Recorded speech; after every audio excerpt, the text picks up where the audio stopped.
नमस्कार दोस्तों। तो अब हम आगे बढ़ाते हैं अपनी क्लास को। और आज आप लोग इस क्लास के अंदर पढ़ने वाले हो बाल विकास की अवस्थाएं।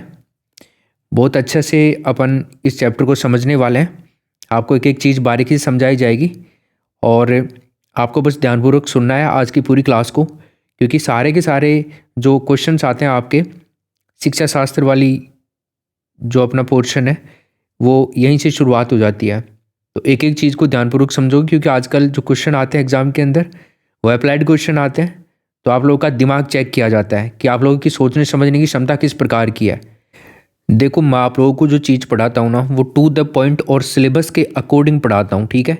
तो जैसे आप रीट का सिलेबस देखोगे और कोई और टीचिंग एग्जाम्स जो है अपने second grade, first grade, third grade, उनका सिलेबस देखोगे तो इनका जो नेचर होता है अपना परीक्षा के अंदर जो क्वेश्चन आने का, तीनों चारों एग्जाम्स के अंदर थोड़ा बहुत माइनर डिफरेंस रहता है। अगर अपन बात करके चलते हैं, जो अपना रीट वाला जो पोर्शन होता है थोड़ा सा बाल विकास वाले के अंदर थोड़े से अप्लाइड क्वेश्चन आ जाते हैं, जो क्योंकि इसमें शिक्षा शास्त्र जुड़ा हुआ होता है। हालांकि आपके फर्स्ट ग्रेड के अंदर भी काम आता है और बाकी सेकंड ग्रेड का जो है इसके अंदर ऊपर ऊपर से पूछ लिया जाता है। लेकिन देखो, सेकंड ग्रेड का तैयारी करने वाले आप थर्ड ग्रेड का जरूर तैयारी करते हो। तो एक ही क्लास, अब देखो ये वाली क्लास अगर आप ले लेते हैं सभी के सभी, तो आपकी सारी समस्याएं खत्म हो जाएंगी। हालांकि मैं सेकंड ग्रेड का एक स्पेशल बैच और चलाऊंगा, लेकिन उसको लेने की आपको ज़रूरत नहीं है अगर आप ये वाला बैच ले रहे हो तो, क्योंकि इसके अंदर तो आपका सब कुछ ही कवर होने वाला है। क्योंकि देखो, आजकल हर एग्जाम के अंदर ही प्रैक्टिकल क्वेश्चन आने लग गए हैं। समझ के आधार पर आपसे क्वेश्चन पूछने जाने लगा है। पिछले कुछ एग्जाम्स हुए टीचिंग एग्जाम्स, जैसे सी टेट का हो गया, यूपी टेट का हो गया, रीट का हो गया, उनके अंदर कुछ क्वेश्चंस आ गए नई तरीके के अपन देखना चाहें तो। क्योंकि वो जो क्वेश्चन थे वो समझ पर आधारित थे, है ना। उसमें पूछा था कि जो बच्चा अलग अलग कल्चर से होकर गुजरता है, अपने अनुभव प्राप्त करता है, क्या वो सभी एक ही तरीके से गुजरते हैं, अलग अलग गुजरते हैं। तो यार ये सभी को पता होता है, क्योंकि सभी का बचपन अलग अलग होता है, एक तरीके से नहीं गुजर सकते हैं। ये क्वेश्चन अलग हमें देखने को मिला उनके अंदर। पर जब मैं आप लोगों को चीज़ों को समझाता रहता हूँ, तब बहुत सी बातें मैं आप लोगों को मुंह से समझाता हूँ ना, उसमें मैं आप लोगों को कवर करवा देता हूँ इन चीज़ों को। इसलिए मैं आपको बार बार बोलता हूँ कि जो मैं बोलता हूँ ना, उन चीज़ों को बहुत ध्यान से सुना करो, उन चीज़ों को समझा करो। अगर आप उन चीज़ों को समझोगे ना, तभी आप लोग इस चीज़ में माहिर बन पाओगे, इस सब्जेक्ट में माहिर बन पाओगे। तभी आप ये सब्जेक्ट ऐसा कवर कर पाओगे कि आप इन फ्यूचर बहुत से लोगों को पढ़ा भी सकते हो यहाँ से पढ़ करके। देखो, अब हम बात करें जो बच्चे का विकास है, जैसा कि हमने देखा था कि जब बच्चा माँ के पेट में होता है ना, जैसे गर्भ में होता है ना, तब से ही विकास शुरू हो जाता है और जब तक मृत्यु नहीं होती है ना तब तक विकास चलता रहता है। क्योंकि विकास जो प्रक्रिया है ना ये सतत चलने वाली होती है, जीवन पर्यंत चलती है। ये हम चीज़ें देख चुके हैं, विकास जब हमने पढ़ा था वो। तो विकास जो है वो निरंतर रूप से चलने वाली प्रक्रिया होती है, कंटिन्यूस रूप से चलने वाला प्रोसेस होता है, ठीक है। जब बच्चा माँ के पेट में होता है तो यहाँ सही बच्चे का विकास होना शुरू हो जाता है, ठीक है।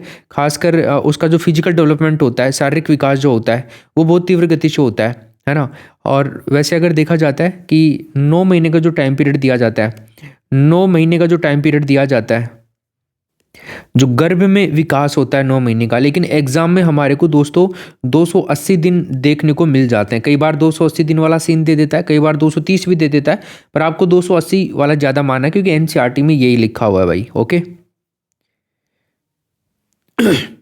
पर आपको ऑप्शन देख करके देख लेना है कि क्या करना है आप लोगों को, ठीक है। तो देखो, जो विकास होता है ना, तब हमने देखा होगा कि क्या होता है, जो डॉक्टर होता है एक अप्रोक्सीमेट डेट बता देते हैं कि आपका बच्चा जो है उसका प्रसव हम इस दिन करवाएंगे, उसकी डिलीवरी हम लोग इस दिन करवाने वाले हैं, ठीक है। फलानी डेट को हम डिलीवरी करवा देंगे, आपकी डिलीवरी हो जाएगी, आप लोग आ जाना हॉस्पिटल उसके पहले दिन ही। तो जो डेट बताते हैं ना, उसका भी एक पूरा का पूरा प्रोसेस होता है। आप लोग कभी आगे जब एग्ज़ाम्स वगैरह देखोगे आप लोग आगे, या फिर आप कुछ अभी भी पढ़ रहे हो, कुछ और एक्स्ट्रा ऑर्डिनरी जो बुक्स होती हैं उनके अंदर आप देखोगे तो ये चीज़ें सब सिद्धांतों के अकॉर्डिंग चलती है वहाँ पे। पर अपने को वहाँ पे जाने की ज़रूरत नहीं है, क्योंकि वहाँ से अपने पास में ना ही तो क्वेश्चन आते हो ना ही अपने को उनको पढ़ने की ज़रूरत है, ठीक है। हालांकि सीबीएसई जरूर ये क्वेश्चन वगैरह देता है इस चीज़ को लेकर के, क्योंकि सीबीएसई की जो बुक्स हैं उनके अंदर ज़रूर बता रखा है कि जो डॉक्टर ये जो बताते हैं ना कि हम इस डेट को डिलीवरी करवाएंगे, तो इसकी एक पूरी प्रोसेस बता रखी है सीबीएसई की बुक्स के अंदर। तो वहाँ पे हमें देखना है, पर उनका जो निचोड़ है मैं इस कोर्स के अंदर डाल रहा हूँ। आपको टेंशन लेने की ज़रूरत नहीं है कि सर हम इंग्लिश मीडियम की बुक्स को कैसे पढ़ेंगे। अरे मैं हूं ना भाई, जब मान सर हैं तो आपको टेंशन लेने की कोई ज़रूरत नहीं है, चाहे आप इंग्लिश मीडियम के हो चाहे आप लोग हिंदी मीडियम के हो। अब देखो, जब बच्चा माँ के पेट में होता है तब वो 3 अवस्थाओं से होकर गुजरता है। माँ के पेट में जब बच्चा होता है उसको तो कहा जाता है प्रसव पूर्व अवस्था कहते हैं, या फिर हम कहें प्री नेटल स्टेज हम कह सकते हैं। अभी तक जो एग्जाम्स हुए हैं, आज तक किसी भी एग्जाम के इतिहास में सिर्फ ये पूछा गया है कि जो बच्चे का विकास वो कहाँ से शुरू होता है। और ये भी पहले के टाइम में पूछा जाता था, शुरुआत में जब एग्जाम्स होते थे टेट सी टेट वगैरह के, तो बच्चे का विकास कहाँ से शुरू हो जाता है, जब बच्चा माँ के गर्भ में होता है। ठीक है ना, कहाँ होता है बच्चा, गर्भ के अंदर होता है, तब बच्चे का विकास शुरू हो जाता है। तो कहाँ पर होता है बच्चा, माँ के गर्भ के अंदर जब हो जाता है तब क्या शुरू हो जाता है दोस्तों, विकास शुरू हो जाता है। अब 3 अवस्थाओं से होकर के गुजरता है ये, ओके। डिंबावस्था, भ्रूणावस्था, गर्भावस्था, इस प्रकार की अवस्थाएं होती हैं, उनसे होकर के बच्चा गुजरता है। आपने देखा होगा पहले के टाइम में कुछ छोटी बच्चियां होती थी, तो कुछ राक्षस प्रवृत्ति के लोग हुआ करते थे, है ना, जो यहाँ पे चेकअप करा लेते थे और पता लगा लेते थे गर्भ के अंदर जो बच्चा पल रहा है वो लड़का है लड़की है। जैसे उनको पता लगता था कि ये तो बच्ची है, तो वो उसको तुरंत गर्भ के अंदर ही उसको मरवा देते थे। ठीक है, अबॉर्शन करवा देते थे। सरकार ने इस चीज़ के ऊपर रोकथाम भी लगाई हुई है। इस प्रकार के अगर कोई चीज़ करता है तो उसके खिलाफ काफ़ी सारी सज़ा भी है और जुर्माना भी है उस चीज़ के ऊपर। ठीक है, तो ऐसी पहले बहुत सारी चीज़ें देखने को मिलती थी, तब सरकार ने जाकर के इसके ऊपर एक्शन लिया था। तो एक बारी एग्ज़ाम के अंदर भी डाला हुआ है इस तरह का क्वेश्चन। वैसे तो देखो अपने को यहाँ पे बहुत ज़्यादा डिटेल में नहीं जाने की ज़रूरत है, लेकिन फिर भी मैं आपको नोट्स के अंदर ज़रूर डाल दी है ये चीज़ें मैंने, कि डिंबावस्था, भ्रूणावस्था, गर्भावस्था, इन सब के बारे में मैंने नोट्स में डिटेल मेंशन कर दिया है, क्योंकि वो जो नोट्स हैं अपने, ये आपके तृतीय श्रेणी शिक्षक भर्ती में भी काम आएंगे, और सेकंड ग्रेड फर्स्ट ग्रेड के लिए भी आप वो दोनों नोट्स में से कोई सा भी नोट्स आप लोग मंगवा सकते हैं, जो भी आपको अच्छा लगे। अगर आप टीचिंग एग्जाम की तैयारी करें तो दूसरा वाला नहीं मंगा लेना, और रीट की कर रहे हैं तो स्पेशली आप रीट वाला देख लेना। पर फिर भी अगर आप दोनों में से एक मंगवा लोगे तो बिल्कुल सिमिलर ही हैं चीज़ें अंदर की, कोई ऐसे कोई ज़्यादा भारी भरकम वाला फ़र्क नहीं पड़ता है इस चीज़ से। तो इसलिए मैं कह रहा हूँ कि आपको दोनों नोट्स मंगवाने की ज़रूरत नहीं है, घर पे एक वाला मंगवा लो बस, काफ़ी है वो, उससे काम हो जाएगा आपका सारे एग्जाम्स का, क्योंकि उसमें लेवल मैंने पूरा डाल दिया है। फाइनली आपको आपके एग्ज़ाम के लिए यहाँ पर प्रसव पूर्व अवस्था में कोई एक बात समझनी है, तो वो ये समझनी है कि प्रसव पूर्व अवस्था में बच्चे का विकास शुरू हो जाता है, बस इससे ज़्यादा आपको कुछ भी नहीं होता। जब बच्चा माँ के गर्भ में होता है तभी बच्चे का विकास होना शुरू हो जाता है। ये बात समझ में आ गई, आगे देखते हैं।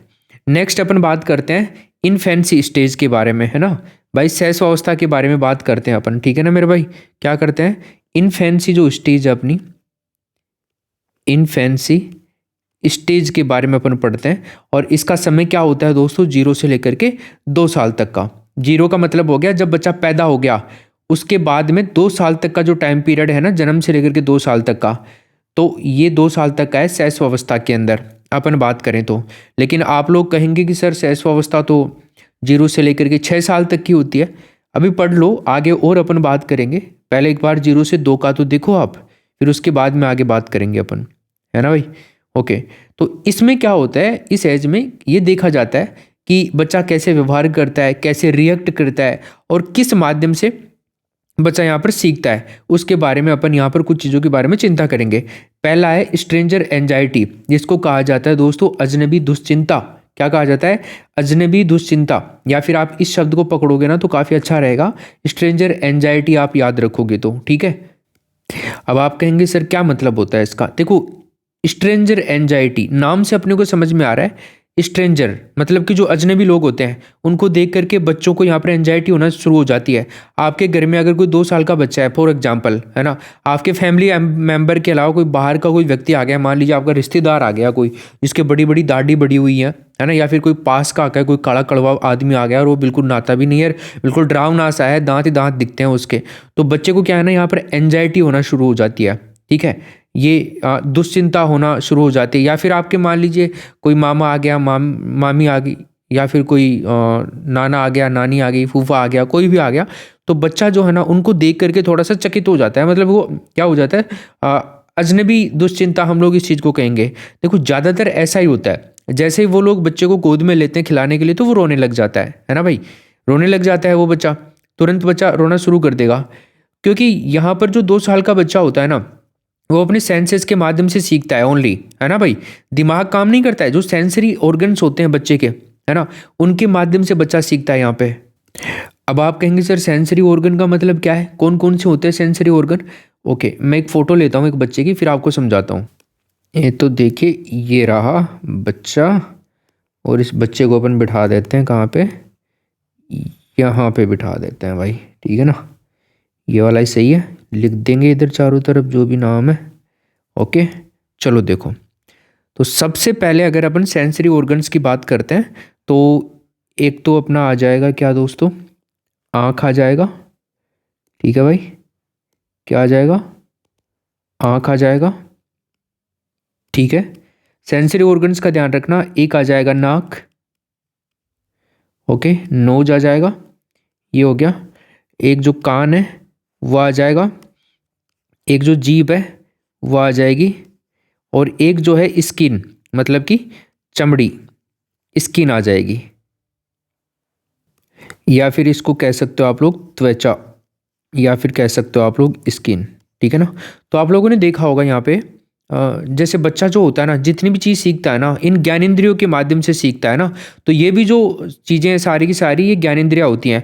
तो बच्चे को जैसे ही कोई अजनबी स्पर्श होता है, कोई अनजान व्यक्ति या बाहर से आया हुआ जो पहले बच्चे को नहीं ले रखा, पहले बच्चे से कभी टच में नहीं आया, तो वो व्यक्ति जब बच्चे को आकर के लेता है हाथों में, ठीक है, तो बच्चे को पता लग जाता है कि ये टच ना तो मेरी मम्मी का है, ना मेरे पापा का है, ना मेरे बहन भाई का है।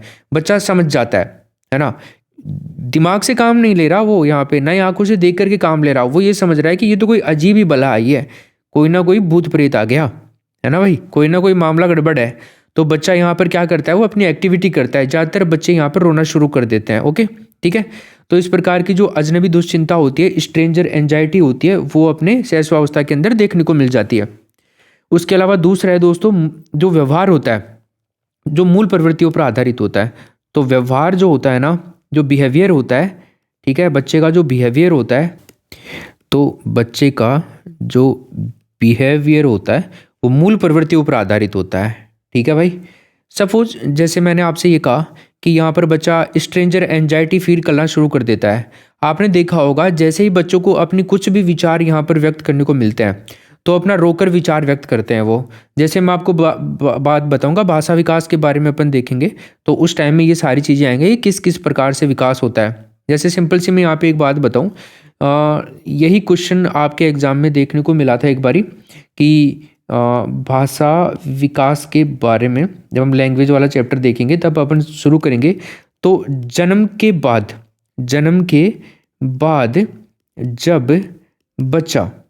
जब बच्चा कोई भाषा बोलता है तो वो कौन सी भाषा होती है। जन्म के बाद जब बच्चा जो भाषा बोलता है ना, वो कौन सी भाषा होती है। तो क्या कहोगे, वो जो भाषा होती है ना, वो होती है दोस्तों रोना। फिर इसका एक स्टेप होता है, फिर वो बच्चा क्या आता है ना, अनुकुंजन करना शुरू करता है, बलबलाना शुरू करता है, ठीक है। फिर स्पीच वगैरह ये सब आगे की आगे बातें होती है, वो भाषा विकास में अपन देखेंगे उन चीज़ों को। तो बच्चा जो व्यवहार करेगा यहाँ पर, वो करेगा मूल प्रवृत्ति के आधार पर। फॉर एग्जाम्पल, जैसे ही कोई अजनबी यहाँ पर आया, अजनबी आने पर बच्चों को यहाँ पर समझ में आ गया कि बच्चे को अपने सेंसेस का यूज किया अपना, मतलब चमड़ी जो है उसका उसने यूज किया, और उसको पता लग गया कि कोई ना कोई अनजान आदमी है, कि कोई अजनबी आ गया है। उसके बाद भी यहाँ पर क्या करता है, रोना शुरू कर देता है। उसने अपना व्यवहार कैसे किया, मूल प्रवृत्ति पर आधारित करके। जैसे बच्चे ने यहाँ पर रोना शुरू कर दिया, जैसे मान लीजिए बच्चा कोई खिलौना लेकर के आते हो या कोई खाने की ऐसी चीज़ देते हो बच्चे को कि वो बच्चा हंसना शुरू कर देता है ना। तो बच्चे ने अपना व्यवहार कैसे दिखाया, हंसने के ऊपर, ठीक है ना। किस पे दिखाया भाई, हंसने पे, हंस करके दिखाया उसने। रोने के आधार पर दिखा रहा है, हंसने के आधार पर व्यवहार कर रहा है, ठीक है। इसी प्रकार की जो मूल प्रवृत्तियां होती हैं, बच्चा अपना यहाँ पर क्या करता है भाई, व्यवहार करना शुरू कर देता है। समझ गए आप लोग यहाँ पे इस बात को, बहुत अच्छा। आगे अगर अपन बात करते हैं एक्टिविटी जो करता है बच्चा, है ना। इससे पहले भी अपन ने देखा था कि जो ग्रोस और फाइन मोटर स्किल है, यानी जो बच्चा होता है वो कोई भी क्रियाकलाप करता है। 2 साल के बच्चे की बात कर रहे हैं अपन यहाँ पे, वो सबसे पहले अपनी ज़्यादा मसल्स का यूज करता है। याद आ रहा है आपको, क्या करता है, ज़्यादा मसल्स का यूज करता है वो अपने यहाँ पे, ठीक है। जैसे जैसे बच्चे के अंदर परिपक्वता आती है, मैच्योरिटी आती है, बच्चा बड़ा होता है, वैसे वैसे क्या करता है, वो अपनी कम मसल्स का यूज करना शुरू कर देगा। याद आ रहा है वो आपको, दीवार वाला एग्जाम्पल, है ना। तो कम मसल्स का यूज करना वो शुरू कर देगा बच्चा। तो ये बात आप लोग यहाँ पे समझ गए। यानी कि बच्चे का जो यहाँ पर अपन कह सकते हैं उसकी मसल्स के अंदर मेच्योरिटी आती है, वो धीरे धीरे करके आती है, और इसके बारे में अपन बात कर चुके हैं। ठीक है, जैसे मेरे हाथ में एक पेन है, तो बच्चा छोटा होता है ना, तब उसके हाथ में किस शेप में पेन होता है आपको पता है, और वो कुछ भी लिख देगा कहीं पर भी, कितने बड़े कुछ भी बना सकता है, वो दीवार बना सकता है, वो पेज फाड़ सकता है, वो कुछ भी कर सकता है।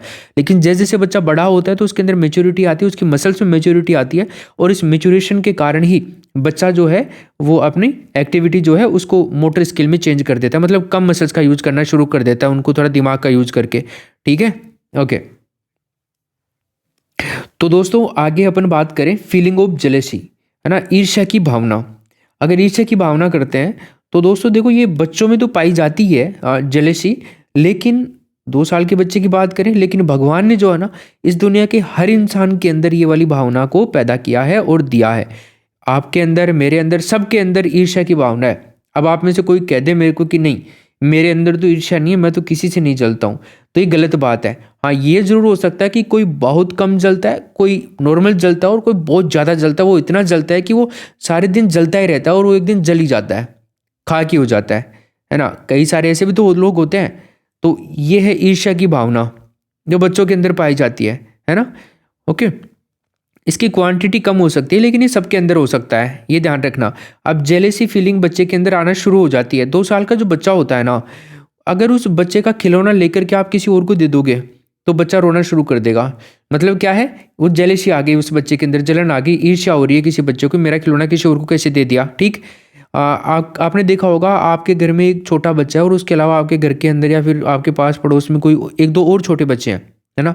मान लीजिए 4-5 बच्चे हैं आसपास में, 10-20 बच्चे हैं आपके, ऐसे मान लो, है ना। तो आपने क्या काम किया, शैशवावस्था के अंदर सारे बच्चे हैं, तो उस बच्चे के मुकाबले, आप वाले बच्चे के मुकाबले आप किसी दूसरे बच्चे को ज़्यादा प्राथमिकता दे रहे हो, या फिर वो जो बच्चा आता है, कई कारण हो सकते हैं इसके, उस बच्चे को ज़्यादा हाथ में ले लेते हो, आप गोद में ले लेते हो, खिलाने लग जाते हो, और आपका बच्चा उसको देख करके जलता है कि मेरी माँ के, मेरे पापा के, मेरे भाई के, कोई भी गोद में ले रहे हो आप परिवार वाले, ये क्यों ले रहा है इसको गोद में, या फिर आपके खुद के ही परिवार के अंदर ही हैं बच्चे बहुत सारे, तो एक बच्चा दूसरे बच्चे से जलता है।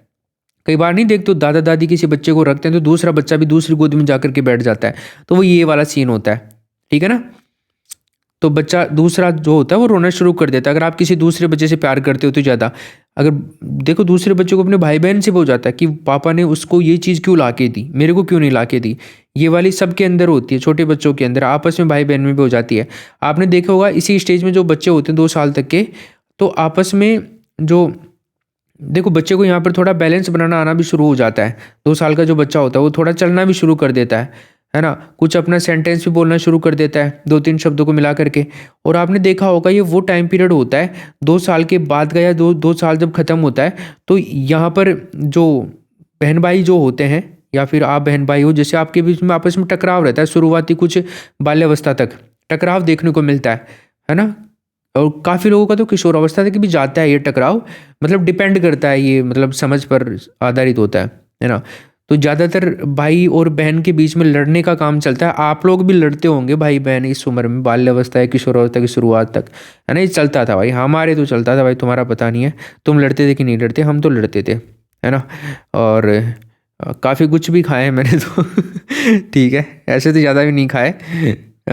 ओके, तो जेंडर का रोल नहीं पड़ता है इसमें शुरुआत में, इस उम्र के अंदर। कहीं आप सोच रहे हो कि लिंग का फर्क पड़ता हो कि भाई बहन को नहीं मारेगा और बहन भाई को नहीं मारेगी, इस उम्र में तो सब चलता है भाई, सब चलता है, लड़ाई झगड़े का काम होता है इस उम्र में, है ना। भाई आप देख लो ना, आपके घर में अभी भी कोई बच्चे होंगे, 2-3 बच्चे होंगे, तो आपस में मारते पीटते हैं, वो बिल्कुल मारते हैं, वो इसी वजह से होता है क्योंकि जेलेसी की भावना जो होती है ना, ये फीलिंग होती है, ये शुरू हो जाती है। इसके बाद में फेक इमोशंस बनाना भी शुरू कर देता है बच्चा, मतलब नकली जो इमोशंस होते हैं, भावनाएं होती हैं, वो बनाना शुरू कर देता है बच्चा। जैसे मैंने आपसे कहा, मान लीजिए अगर किसी बच्चे को गोद में ले लिया, दूसरे बच्चे को नहीं लिया, तो दूसरा बच्चा तुरंत आपसे नाराज होकर बैठ जाएगा, या फिर वो कहेगा कि मेरे को लो, या रोना शुरू कर देगा। तो आपने उसको भी गोद में ले लिया तो चुप हो जाएगा। तो उसने फेक इमोशन इसलिए बनाई ताकि उसका यहाँ पर काम निकल जाए। ठीक है क्या निकल जाए, काम निकल जाए, उसकी नीड जो है वो पूरी हो जाए, यहाँ पे उसको सम्मान मिल सके। इस प्रकार के फेक इमोशन यहाँ पर बच्चा बनाना शुरू कर देता है। बड़े लोग भी फेक इमोशंस वगैरह बनाते हैं, है ना। तो आप में से बहुत से लोग ऐसे भी होंगे जो ये वाला काम करते हैं सारे और दोस्तों मैं आपको बता दूं, अगर आपके दिमाग में आ रहा हो कि सर हम मार्केट से कोई और बुक ले लें क्या, देखो जो मैं आपको ये चीज़ें पढ़ा रहा हूँ ना, किसी बुक में नहीं मिलेंगी आपको ये चीज़ें, और ये चीज़ें एग्जाम के अंदर छपती हैं, मैं आपको इतना और बता दूं। तो किसी कंटेंट के लिए आपको कोई बुक बाई करने की ज़रूरत नहीं है। अगर आपको बुक लेनी है तो मान एजुकेशन की लीजिए, जो मैं आपको पढ़ा रहा हूँ ये चीज़ें आपको उसके अंदर मिलेंगी, ठीक है। जो नोट्स हैं अपने, ये चीज़ें आपको उसके अंदर मिलेंगी। और ये जो मैं क्लासेज ले रहा हूँ इनको बिल्कुल मिस नहीं करना है। एक एक क्लास को कंप्लीटली, एक एक सेकंड की आपको क्लास को वॉच करना है अच्छे से ध्यानपूर्वक, अगर आपको इस वाले पोर्शन के अंदर पूरे में पूरे नंबर लाने हैं तो भाई ओके। अगर फिर भी आप चाहते हो कि नहीं गुरुजी मैं तो ले लो, तो कोशिश कर लो आप, फिर मना कौन कर रहा है आपको, लेकर के देख लो। पर उसमें से क्वेश्चन आएंगे, इसमें से आएंगे, ये आपको एग्जाम में देखने को मिलेगा। या फिर एक काम कर लो ना यार, आप एक काम कर लो, प्रीवियस ईयर के पेपर उठाओ और जो मैं पढ़ा रहा हूँ उससे मैच करो, और जो मार्केट में बुक्स हैं उनसे मैच करो, एक बार आपको पता लग जाएगा। पिछले वाले एग्जाम का देख लो आप, तो ज़्यादा मत जाओ पीछे, पिछले वाले का देख लो, उससे पिछले वाले का देख लो, या फिर जाना चाहते हो ना तो देख लो पिछले 10-15 साल के सारे पेपर उठा लो। किसी पेपर में अगर कोई क्वेश्चन में आपको समस्या आ जाए ना, जो अब तक मैंने पढ़ा दिया है इसमें से आया हुआ कोई पेपर हो, तो क्वेश्चन हो पेपर के अंदर, उठा लेना, आप कर दोगे लगभग लगभग। और मैं आपको गारंटी दे रहा हूँ, आप लोग एक काम जरूर कर लेना भाई, कान खोल कर सुन लेना, इस चीज़ पर डिपेंड नहीं होना ओनली, साथ साथ में प्रीवियस ईयर जरूर निकालने हैं आपको। प्रीवियस ईयर निकालोगे ना तभी इन कक्षाओं को लेने का फ़ायदा है। तो प्रीवियस ईयर आपको जरूर निकालने हैं, बहुत इंपॉर्टेंट है प्रीवियस ईयर आप लोगों के लिए। और प्रीवियस ईयर क्वेश्चन मान एजुकेशन ऐप पर उपलब्ध है, मिल जाएंगे, ले लेना वहाँ से PDF। पर देखो सब चीज़ें ईमानदारी से करनी है अगर आप मेरी क्लास ले रहे हो तो, है ना। ऐसा नहीं है कि आप क्लास में जो समझा रहा हूँ वो समझ ही नहीं रहे हो और बिना समझे आप क्वेश्चन निकाल रहे हो प्रीवियस ईयर, और फिर नहीं आ रहे हैं तो आप मेरे ऊपर दोष डाल रहे हो, कमेंट में आकर के बोल रहे हो सर मैंने तो आपकी क्लास ली थी और मेरा तो क्वेश्चन ही सही नहीं हुआ। अरे भाई जो समझा रहा हूँ वो समझ में आ गया क्या ढंग से? अगर वो समझ में आ गया है और फिर क्वेश्चन नहीं आ रहे हैं तो फिर मेरे को बोलो आप, ऐसा हो ही नहीं सकता दोस्तों। आपको मैं बता रहा हूँ ये बात पूरे तन मन धन से, ओके। चलो, तो यहाँ पे आपने देखा होगा बच्चा फेक इमोशन बनाना शुरू कर देता है, ठीक है। तो बच्चे ने एक टाइम में जो वयस्क अवस्था चलती है, यानी कि एडल्टहुड जो चलता है, वृद्धावस्था जो चलती है ना, तो बुजुर्ग लोग जो होते हैं ना कुछ, वो जल्दी जल्दी बातों पे नाराज़ हो जाते हैं। आप खाना देने जाओगे, मैं नहीं खाऊंगा, है ना, कई सारी बातें हो जाती हैं, बहुत जल्दी नाराज़ हो जाते हैं। फेक इमोशन बनाते हैं वो वहाँ पे उस उम्र के अंदर। खा लो, आप उनको मनाते हो खा लो, क्या हो गया, छोटी मोटी बातें, बच्चों की बातों पे ध्यान नहीं देते हैं, ऐसे नहीं, कोई आप कहना नहीं मानते हो तब ऐसा हो जाता है, तो वो मान भी जाते हैं फिर वैसे। तो फेक इमोशन आप लोगों ने भी आपस में देखे होंगे, जब आप लोग, अभी तो खैर आप लोग बूढ़े हो गए हो, लेकिन आप जवान हुआ करते थे ना, तब मान लीजिए आप बात करते थे किसी पुरुष आदमी से या महिला आदमी से, तो वो एकदम से किसी बात पे नाराज़ होता था। तो आप समझाते थे क्या बात हो गई बताओ तुझे, अच्छा चलो मैं सॉरी बोलता हूँ, है ना। तो जो फेक इमोशन थे सामने वाले को तुरंत चले जाते थे आपके सॉरी बोलते ही। तो यहाँ पर बच्चे को बदनाम करना ठीक नहीं होगा कि 2 साल का बच्चा ही फेक इमोशन दिखाता है। बुजुर्ग भी दिखाते हैं, आप लोग बुजुर्ग हो, आप भी दिखाते हो, आप जब किशोरावस्था में थे तब आप लोग दिखाते थे, है ना। बड़े से लेकर के बूढ़ों तक सभी फेक इमोशन दिखाते हैं, ध्यान रखिएगा। अच्छा बताओ हाथ यहाँ पर कमेंट बॉक्स में मेरे को बताओ, फेक इमोशंस अपनी लाइफ में किस किस ने दिखाए हैं ना, पक्का बताना आपको, है ना। इसके अलावा अपन बात करते हैं दोस्तों इम्फेथी, है ना, मतलब कि सहानुभूति। सहानुभूति देखो, जो वर्ल्ड हेल्थ ऑर्गेनाइजेशन है उसने 10 प्रकार की स्किल्स दे रखी हैं, लाइफ स्किल्स बता रखी हैं वर्ल्ड हेल्थ ऑर्गेनाइजेशन ने, यानी कि जो जीने के तरीके हैं वो 10 प्रकार के जीवन के कौशल बता रखे हैं। उनमें से एक प्रकार है आपका इम्पैथी, यानी कि सहानुभूति का, ठीक है। जैसा कोई दूसरा पर्सन यहाँ पर जिस भावना को फील कर रहा है, सहानुभूति का मतलब बता रहा हूँ भाई, जिस भावना से यहाँ पर गुजर रहा है, मान लीजिए हंस रहा है, रो रहा है, ठीक उसी प्रकार की भावना को अगर अभिव्यक्त करें तो और वैसा ही हम भी फील करें तो वही कहलाता है आपका इम्पैथी। मान लीजिए आपके घर के अंदर 2 साल का बच्चा है और मान लीजिए आपकी उससे की पिटाई कर दी कि आप हैरान हो गए, तो बच्चा जो है वो, मान लीजिए आप बड़े हो, फॉर एग्जाम्पल 2 साल का बच्चा आपको देख रहा है और आपके घर में किसी ने आपकी पिटाई कर दी, आप बड़े हो, है ना, और आपकी पिटाई कर दी, और बच्चा जो देख रहा है ना आप लोगों को, तो वो बच्चा भी रोना शुरू कर देता है, समझ रहे हो।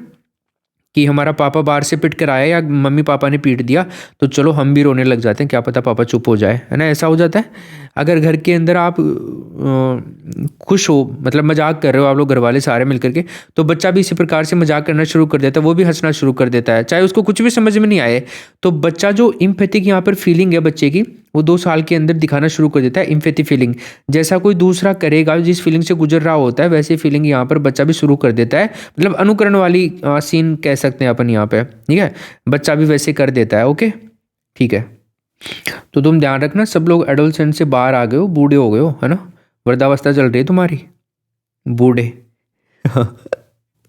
वैसे एक चीज़ और ध्यान रखना आप लोग, टीचर के अंदर एक गुण होना चाहिए एम्पैथी का, याद रखने का। एम्पैथी का जो गुण होता है वो टीचर के अंदर होना चाहिए, ये भी बताया हुआ है। सहानुभूति का गुण होना चाहिए टीचर के अंदर, जरूरी है। अगर मैं आपसे बात करूँ, आपकी क्लास के अंदर कोई दिव्यांग बच्चा है जो चल नहीं पाता, देख नहीं पाता, बोल नहीं पाता, मान लीजिए किसी प्रकार की दिव्यांगता है उसके अंदर, ठीक है, तो हमने उसके प्रति सहानुभूति दिखाई, अरे बेचारा है, इस प्रकार की सहानुभूति आपने दिखा दी, तो वो सहानुभूति बच्चे के अंदर हीन भावना पैदा करती है, यार मैं तो देखो कैसे लोग बोलते हैं मेरे को, तो आप लोग क्या काम करोगे, उसको अलग प्रकार से ट्रीट करते हो, दूसरे बच्चों से अलग ट्रीट करते हो आप लोग, है ना। तो बच्चा ये सोचना शुरू कर देगा, यार मेरे अंदर शायद कुछ कमी है, तभी तो मेरे को दूसरे बच्चों की तरह ट्रीट नहीं किया जा रहा है। बट अगर एज ए टीचर आपने इम्पैथी दिखाई, सहानुभूति दिखाई, वैसे ही फीलिंग आपके अंदर भी आई, जैसे बच्चे को, जो वो बच्चा है वो गुजर रहा है जिस फीलिंग से, तो आप क्या काम करेंगे, अन्य बच्चों को बच्चों की तरह, या फिर उन बच्चों के साथ आप पढ़ाओगे, या फिर हम दूसरी भाषा में कहें समावेशी शिक्षा उसको बच्चे को दोगे, तो सहानुभूति वाला भी देखेंगे अपन वहाँ पे, ठीक है। दूसरा, जहाँ पर भी बच्चे को लगता है कि उसको सपोर्ट की ज़रूरत है, मान लीजिए कोई भी उसके अंदर दिव्यांगता हुई और आपको उसको संसाधन देने हैं, तो वो संसाधन आपको इस प्रकार से देने हैं ताकि बच्चे को लगे ही ना कि हम उस बच्चे की वो बच्चा किसी अन्य जो बच्चे होते हैं उनसे अलग है, या फिर उसको कुछ एक्स्ट्रा सपोर्ट दिया जा रहा है, ऐसा उस बच्चे को फील नहीं होना चाहिए। ये एज ए टीचर आपकी रेस्पॉन्सिबिलिटी बनती है भाई, ठीक है। तो टीचर का इसके अंदर एक बड़ा महत्वपूर्ण गुण होता है एम्पैथी, टीचर का। पर दोस्तों ये फेक इमोशंस टीचर के ऊपर लागू भी होते हैं, कैसे होते हैं भाई, अपन इसको मान लेते हैं क्योंकि ये सही के लिए अगर टीचर करता है तो वो लागू भी होते हैं। जैसे मान लीजिए कोई मैडम है, बच्चों को पढ़ा रही है, और एक बच्चा क्लास के अंदर बड़ा बदमाश है ना, टीचर को हमेशा छेड़ता रहता है, कुछ भी करता रहता है, टीचर होमवर्क देती है, वो होमवर्क करता नहीं है, और मतलब उसको, टीचर को परेशान करने में मज़ा आता है ओवरऑल अपन बात करें तो एक दिन टीचर ने क्या किया कि ये बच्चा वैसे तो मानेगा नहीं, उस बच्चे को कूट भी लिया, मतलब 1-2 चनपट भी लगा दी उस बच्चे की, कई सारी बातें हो गई, लेकिन फिर भी नहीं मानता वो बच्चा। तो मैडम ने क्या किया, मैडम ने उस बच्चे से बोलना बंद कर दिया और उस बच्चे से नाराज़ हो गई मैडम, है ना, मतलब फेक इमोशन दिखाना शुरू कर दिया मैडम ने। एक रूल अप्लाई कर रही है वो मैडम, एक तरीका देख रही है कि इस तरीके से क्या पता ये समझ जाए, ये मान जाए, है ना। तो बच्चा बोल रहा है कि मैडम क्या हो गया, आप मेरे से बोलती क्यों नहीं हो, ये वो सारी बातें। तो बच्चा है ना वो थोड़ा थोड़ा सुधरने लगा। मैडम ने कहा कि मैं नहीं बोलूँगी, तुम मेरा कहना नहीं मानता है और मैं तेरे से बात नहीं करी, तू साइड में जाके बैठ जा, मेरे को दिख मत, मेरी आंखों के सामने मत आ, नहीं तो मैं तीसरी आंख खोल दूंगी, बसम हो जाएगा भैंस की टांग, है ना। कई सारी बातें बोल दी मैडम ने, मैडम को गुस्सा भी आ गया। मैडम ये लास्ट हथियार अप्लाई कर रही थी, ब्रह्मास्त्र फेंक रही थी बच्चे के ऊपर। तो बच्चा क्या है ना समझ गया भाई, है ना। लेकिन अपने टाइम में क्या होता था, अपन ने कुछ अगर कर दिया, होमवर्क नहीं करके लेके गए अपन क्लास में, या फिर टीचर को परेशान कर रहे हैं, टीचर बुलाएगा, आ जा बेटा इधर आ, इधर आ, ये मैंने गोला बना दिया है, ये जो गोला है इसके अंदर आ बैठ, और बच्चा अब इस गोले की ये जो लक्ष्मण रेखा मैंने खींच दी है ना, इसके अंदर को बाहर नहीं जाना और इसके अंदर ही मुर्गी बन जा, और मेरी तरफ कर ले तू पीठ, जो तेरा प्लेटफॉर्म है ना मेरी तरफ कर ले, 2-4 लगाएंगे प्लेटफॉर्म पे, फुट्टे सुट्टे, और फिर चल अब दोबारा करेगा, नहीं नहीं सर जी माफ़ कर दो, माफ़ कर दो। अपने तो ये चलता था, लेकिन आजकल कई सारे तरीके अपनाने पड़ते हैं, क्योंकि आजकल अपने बच्चों को मार नहीं सकते, नहीं तो मौत हमारी आ सकती है, ध्यान रखिएगा, है ना भाई। मारना नहीं है बच्चों को, कभी गलती मत कर देना मारने की।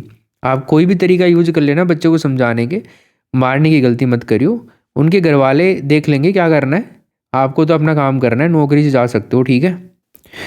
अरे जब हम पढ़ते थे एक मैडम बड़ी खतरनाक थी यार, मतलब उंगलियों के बीच में 2-3 पेन डाल देती थी, और भाई साहब फिर बाद दबाव चाहिए, और क्या मज़ा आता था उस दबाने में पूरी उंगली पिचक जाती थी। एक टीचर भी थे एक भयंकर वाले भाई साहब, शुरुआत में जब सरकारी स्कूल में पढ़ते थे, मैं 8 तक मैं सरकारी स्कूल में पढ़ा हुआ हूँ, ऐसे कोई बड़ी बारी बात नहीं है। आप सोच रहे हो कि पता नहीं सर तो कहाँ लंदन वंदन से PhD वगैरह करके आए हैं, ऐसा कुछ ही नहीं है, गाँव में ही पढ़े हैं, ऐसी कोई बात नहीं है। बस आप लोगों की दुआ है कि मैं आप लोगों को कुछ नॉलेज दे पा रहा हूँ, और मैंने इसमें थोड़ी स्टडी कर ली है तो मेरे को थोड़ा अच्छा खासा नॉलेज हो गया है, तो मैं शेयर कर रहा हूँ आपके साथ में, और शेयर करना मेरे को अच्छा लगता है नॉलेज, बस इसीलिए, और कोई बात नहीं है। अब उस टाइम मन तो करता था यार मैडम के भी चिपका दें एक गाल पे, है ना, बढ़िया वाला चिपका दे तो मैडम भी क्या ही याद रखेगी। लेकिन एक डर भी तो था ना उस टाइम में, अगर मैडम ने पेरेंट्स को बोल दिया, अपने माता पिता को, चलो माता जी तो कुछ नहीं करेगी, लेकिन फादर को अगर बोल दिया मैडम ने, और या फिर टीचर ने, या स्कूल के अंदर, तो भाई साहब घर पे जाना उस दिन ज़रूरी भी नहीं है इतना, क्योंकि जाएंगे तो फिर क्या ही होगा पता है ना। जाते ही बैग वैग भी नहीं उतरेगा, ना ही ड्रेस चेंज करने देंगे, बस हथियार लेके खड़े हैं, उस दिन छोटे पड़ने वाले हैं। तो घर का भी तो डर होता था भयंकर वाला, इसलिए अपन टीचर को भी कुछ नहीं बोल सकते थे उस टाइम में। तो टीचरों का राज हुआ करता था यार एक टाइम में, है ना। अब आप लोग टीचर बनने वाले तो आपका राज तो आने वाला नहीं है, राज तो बच्चों का ही रहता है, क्योंकि बच्चों पर आधारित शिक्षा है आजकल, बाल केंद्रित शिक्षा दी जाती है। बच्चा कैसे सीखता है ये सब आपको पता लगाना पड़ेगा, बच्चा नहीं सीख रहा है तो भी आपको सिखाना पड़ेगा, ज़रूरी है भाई। पैसे भी तो लेने हैं ना 50,000 रुपये महीने के, वो इसीलिए तो है। देश सुधारो भाई। अब आ जाओ आप लोग, अपनी जो अगली अवस्था है मेरे भाई वो है पूर्व बाल्य अवस्था, अर्ली चाइल्डहुड स्टेज।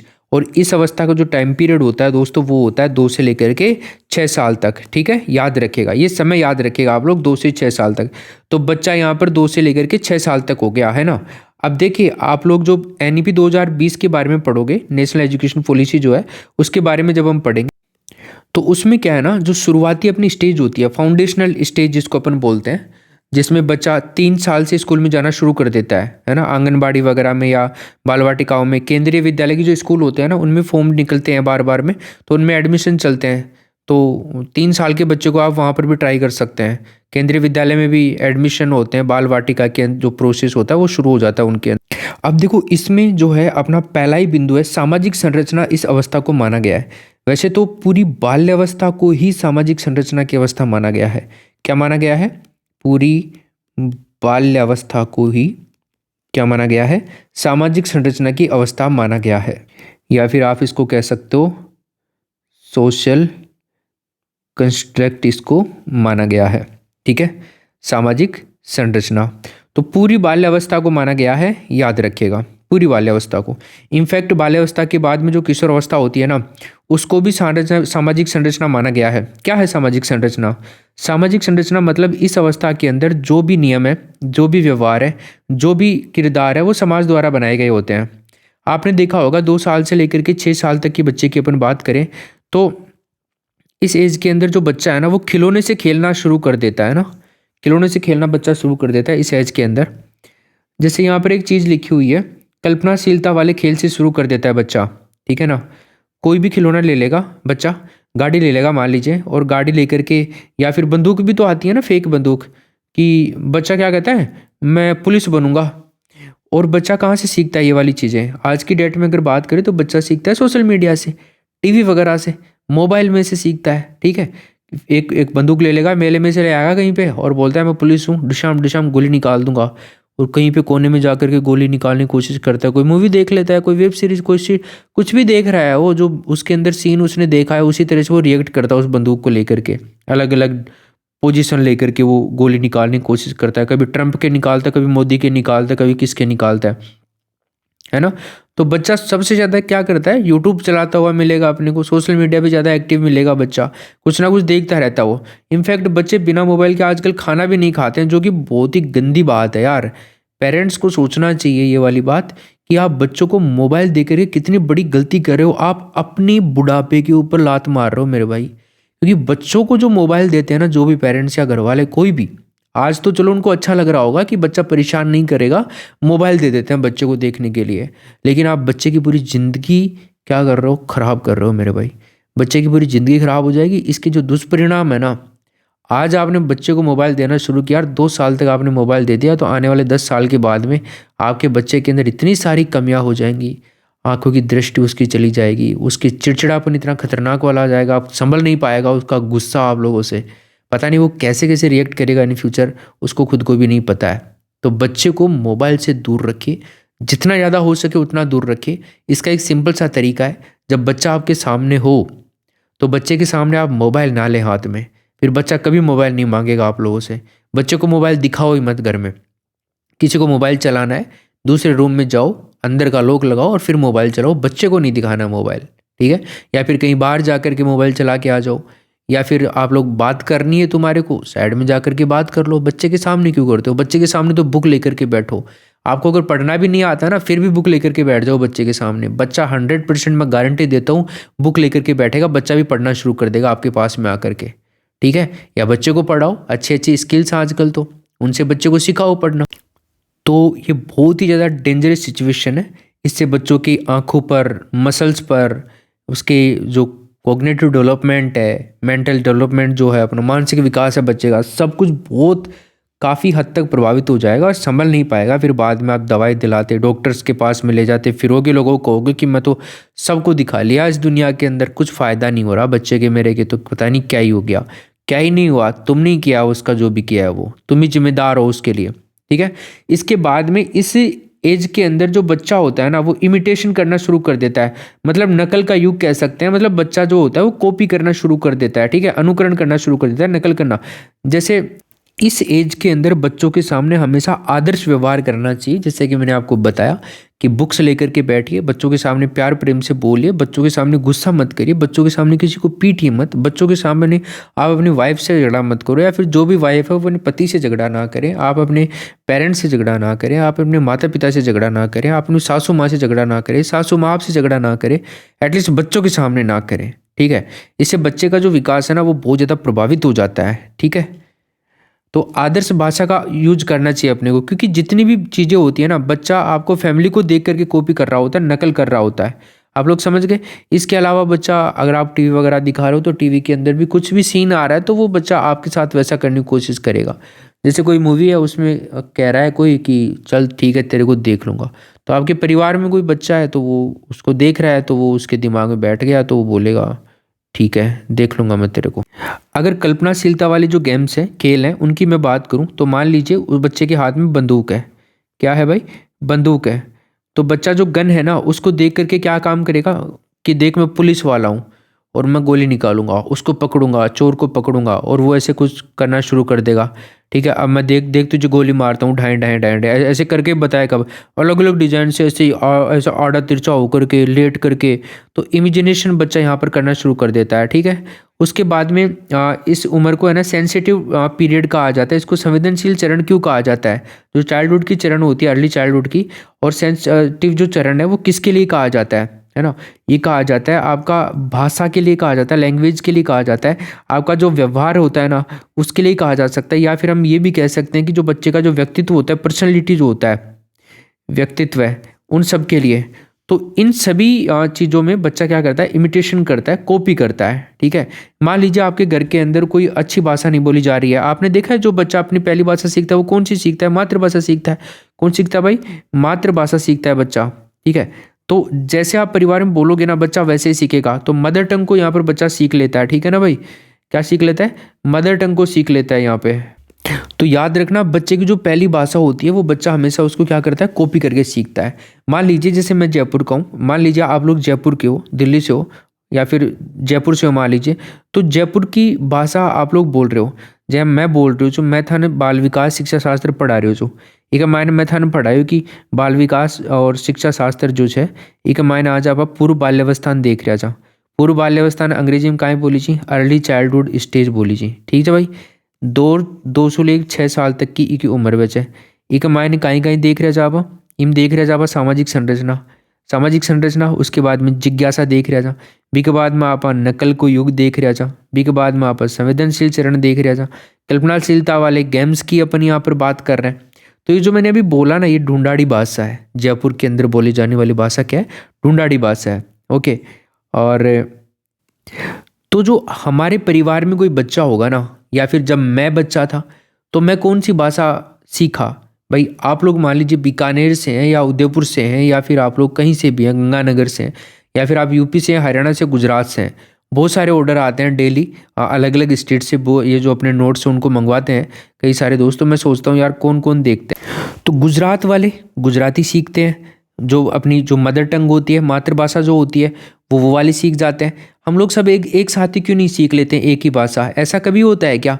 इसलिए कहा जाता है कि जो मातृभाषा होती है ना, घर के अंदर जो भाषा बोली जाती है, बच्चा सबसे पहले उसी भाषा को सीखता है। इसलिए कहा जाता है कि बच्चे के सामने हमेशा आदर्श शब्दों का उपयोग करना चाहिए, आदर्श भाषा का उपयोग करना चाहिए, आदर्श व्यवहार बच्चे के सामने हमेशा करना चाहिए। मैं आप लोगों से क्वेश्चन पूछता हूँ। मान लीजिए कोई बच्चा गाली देता है, क्या देता है? गाली देता है।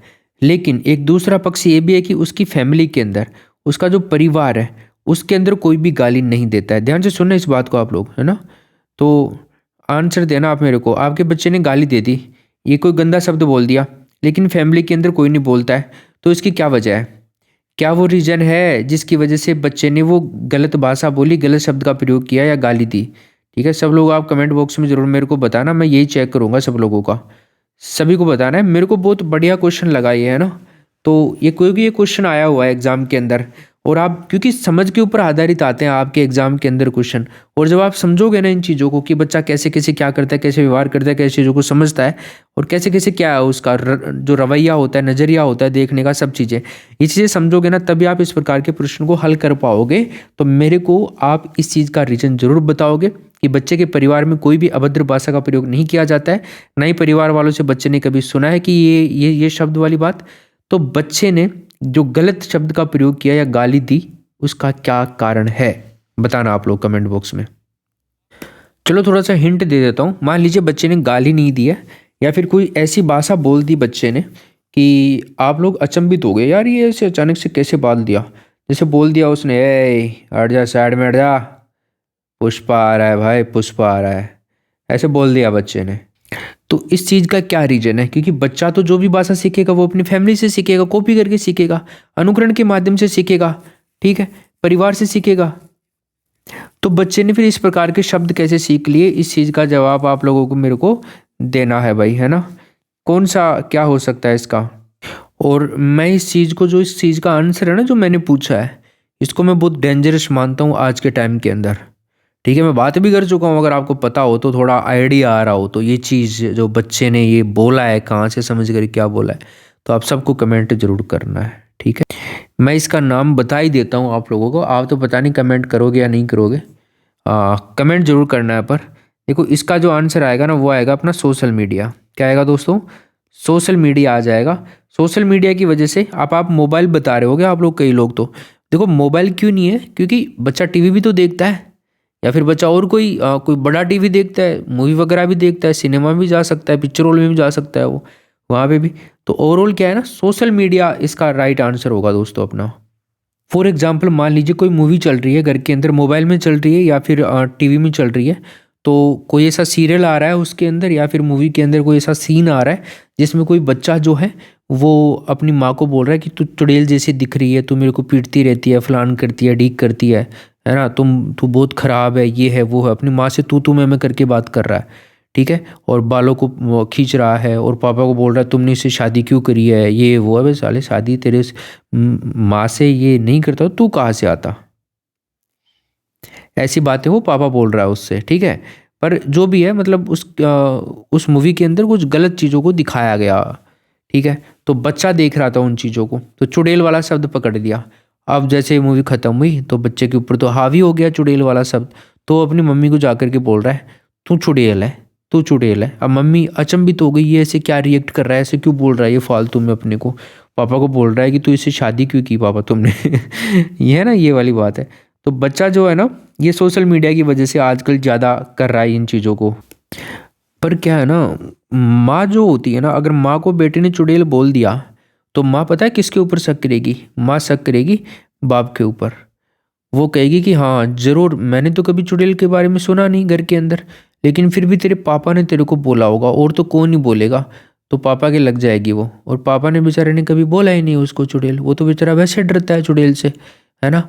तो बच्चे ने चुड़ैल शब्द जो सीखा वो सोशल मीडिया के थ्रू सीखा था, मीडिया के थ्रू सीखा था। तो इसलिए कहा जाता है कि जो व्यवहार आप लोग बच्चे के सामने कर रहे हो, और जो खुद के अलावा जो खुद घर के माहौल के अंदर चल रही हैं, जैसे आपका टीवी चल रहा है, मोबाइल फ़ोन चल रहा है, किस प्रकार के मेहमान आ रहे हैं, उसका प्रभाव भी आपके बच्चे के ऊपर पड़ता है। ये बात आप ध्यान रखिएगा, ठीक है ना, समझ गए ये सब चीज़ें। तो ये जो पीरियड होता है बड़ा संवेदनशील टाइम पीरियड होता है, सेंसिटिव टाइम पीरियड होता है। तो शुरुआती अपनी नींव होती है, एक तरह से देख सकते हैं। अगर इस उम्र में अच्छी नींव रहेगी तो बच्चे के भविष्य को आप अच्छा बना सकते हो, है ना। ये परिवार को ध्यान रखनी होती है सारी चीज़ें। इस स्टेज के अंदर बच्चे के अंदर क्या रहती है, क्यूरोसिटी रहती है, जिज्ञासा होती है। जैसे बच्चा कहता है ना, कोई आ गया, पैरों की आवाज़ आ गई या दरवाज़ा खुला, कोई कहता है, बच्चा अंदर से बक के आता है, कौन आया, है ना। इस तरह से जिज्ञासा रहती है। जैसे 6 साल तक का जो बच्चा होता है ना, जैसे ही बैल बजती है तुरंत जाता है, पहले मैं जाऊँगा, मैं ही देखूंगा, मैं ही खोलूँगा गेट। उसके अलावा जैसे मान लीजिए कोई बच्चे को चीज़ दी जाती है, मान लीजिए कोई और चीज़ें बताई जाती है, सूर्य चंद्रमा के बारे में बताया जाता है। अब देखो इसका छोटा सा एक एग्जाम्पल और मैं बताऊँ आपको। फॉर एग्जाम्पल, कोई आपके घर में कोई परिवार के अंदर एक बच्ची है, उसके सामने वाले 2 दांत टूटे हुए हैं। कितने दांत टूटे हुए हैं? 2 दांत सामने वाले टूटे हुए हैं उस बच्ची के, ठीक है ना, दोनों दांत टूटे हुए हैं। अब वो बाहर खेल रही थी, है ना, तो बाहर खेल रही थी तो एक दांत और टूट गया उसका खेलते खेलते। मतलब दांत कौन से थे? दूध वाले दांत थे, स्थायी दांत नहीं थे, दूध वाले दांत। तो उसने रोई नहीं वो दांत टूटने से पहले, लेकिन वो देख रही थी कि मेरा दांत किधर गया, कहाँ गया टूट करके। तो उसकी मम्मी जो थी, उसने उसको ढूंढ करके उसको दे दिया दांत कि अब चुप हो जा माता जी, है ना। तो उसने कागज़ के अंदर रखवाया और उसको अपने पास रख लिया। तो वो जो बच्ची थी उसने पेपर के अंदर रख दिया उसको, फिर उसके घर में बोला कि तू क्या करेगी इसका, बाहर फेंक दे इसको, है ना, कहीं इधर उधर कचरे में फेंक दे इस दांत को, ये सही नहीं है घर में रखना, ऐसे उसे कई बातें। फिर वो बोल रही है, जो बच्ची है वो, कि नहीं नहीं नहीं नहीं, फेंकना नहीं है, रात को परी आएगी और वो परी इस दांत को लेके जाएगी और मेरे नया दांत लगा जाएगी। तो अब क्या होता है ना, उसके सवालों के जो बवंडर हैं वो शुरू हो जाते हैं, है ना। उसको बोला जाता है कि चलो ठीक है, परी तो आएगी। तो उसको पूछा कि परी कहाँ से आएगी, कौन बोल रहा है तेरे को परी आएगी और ये दांत ले जाएगी, दूसरा दांत लगा जाएगी। तो उसने बोला कि नहीं, मम्मा बोल रही थी मेरे को। तो फिर मम्मा को पूछा गया कि आप बोल रहे थे, कि हाँ। तो फिर क्या है ना, बच्चे के साथ बच्चा तो बनना ही पड़ता है। तो बच्चे ने पूछा बताओ कहाँ से आएगी, तो फिर आपने बताया कि आसमान से आएगी। अच्छा, तो आसमान कहाँ पे है? ये देखो ऊपर है इन तारों के अंदर। अच्छा, ये तारे कहाँ पे हैं और ये चमक क्यों रहे हैं और इनके ऊपर ही बैठे हुए हैं? अच्छा, तो क्या हम लोग भी पहले यहीं पर थे? तो पापा कहते हैं हाँ बिल्कुल, हम लोग भी यहीं पर थे, है ना। कई सारे सवाल यहाँ पर बच्चे के शुरू हो जाते हैं, है ना, सवाल पे सवाल, सवाल पे सवाल।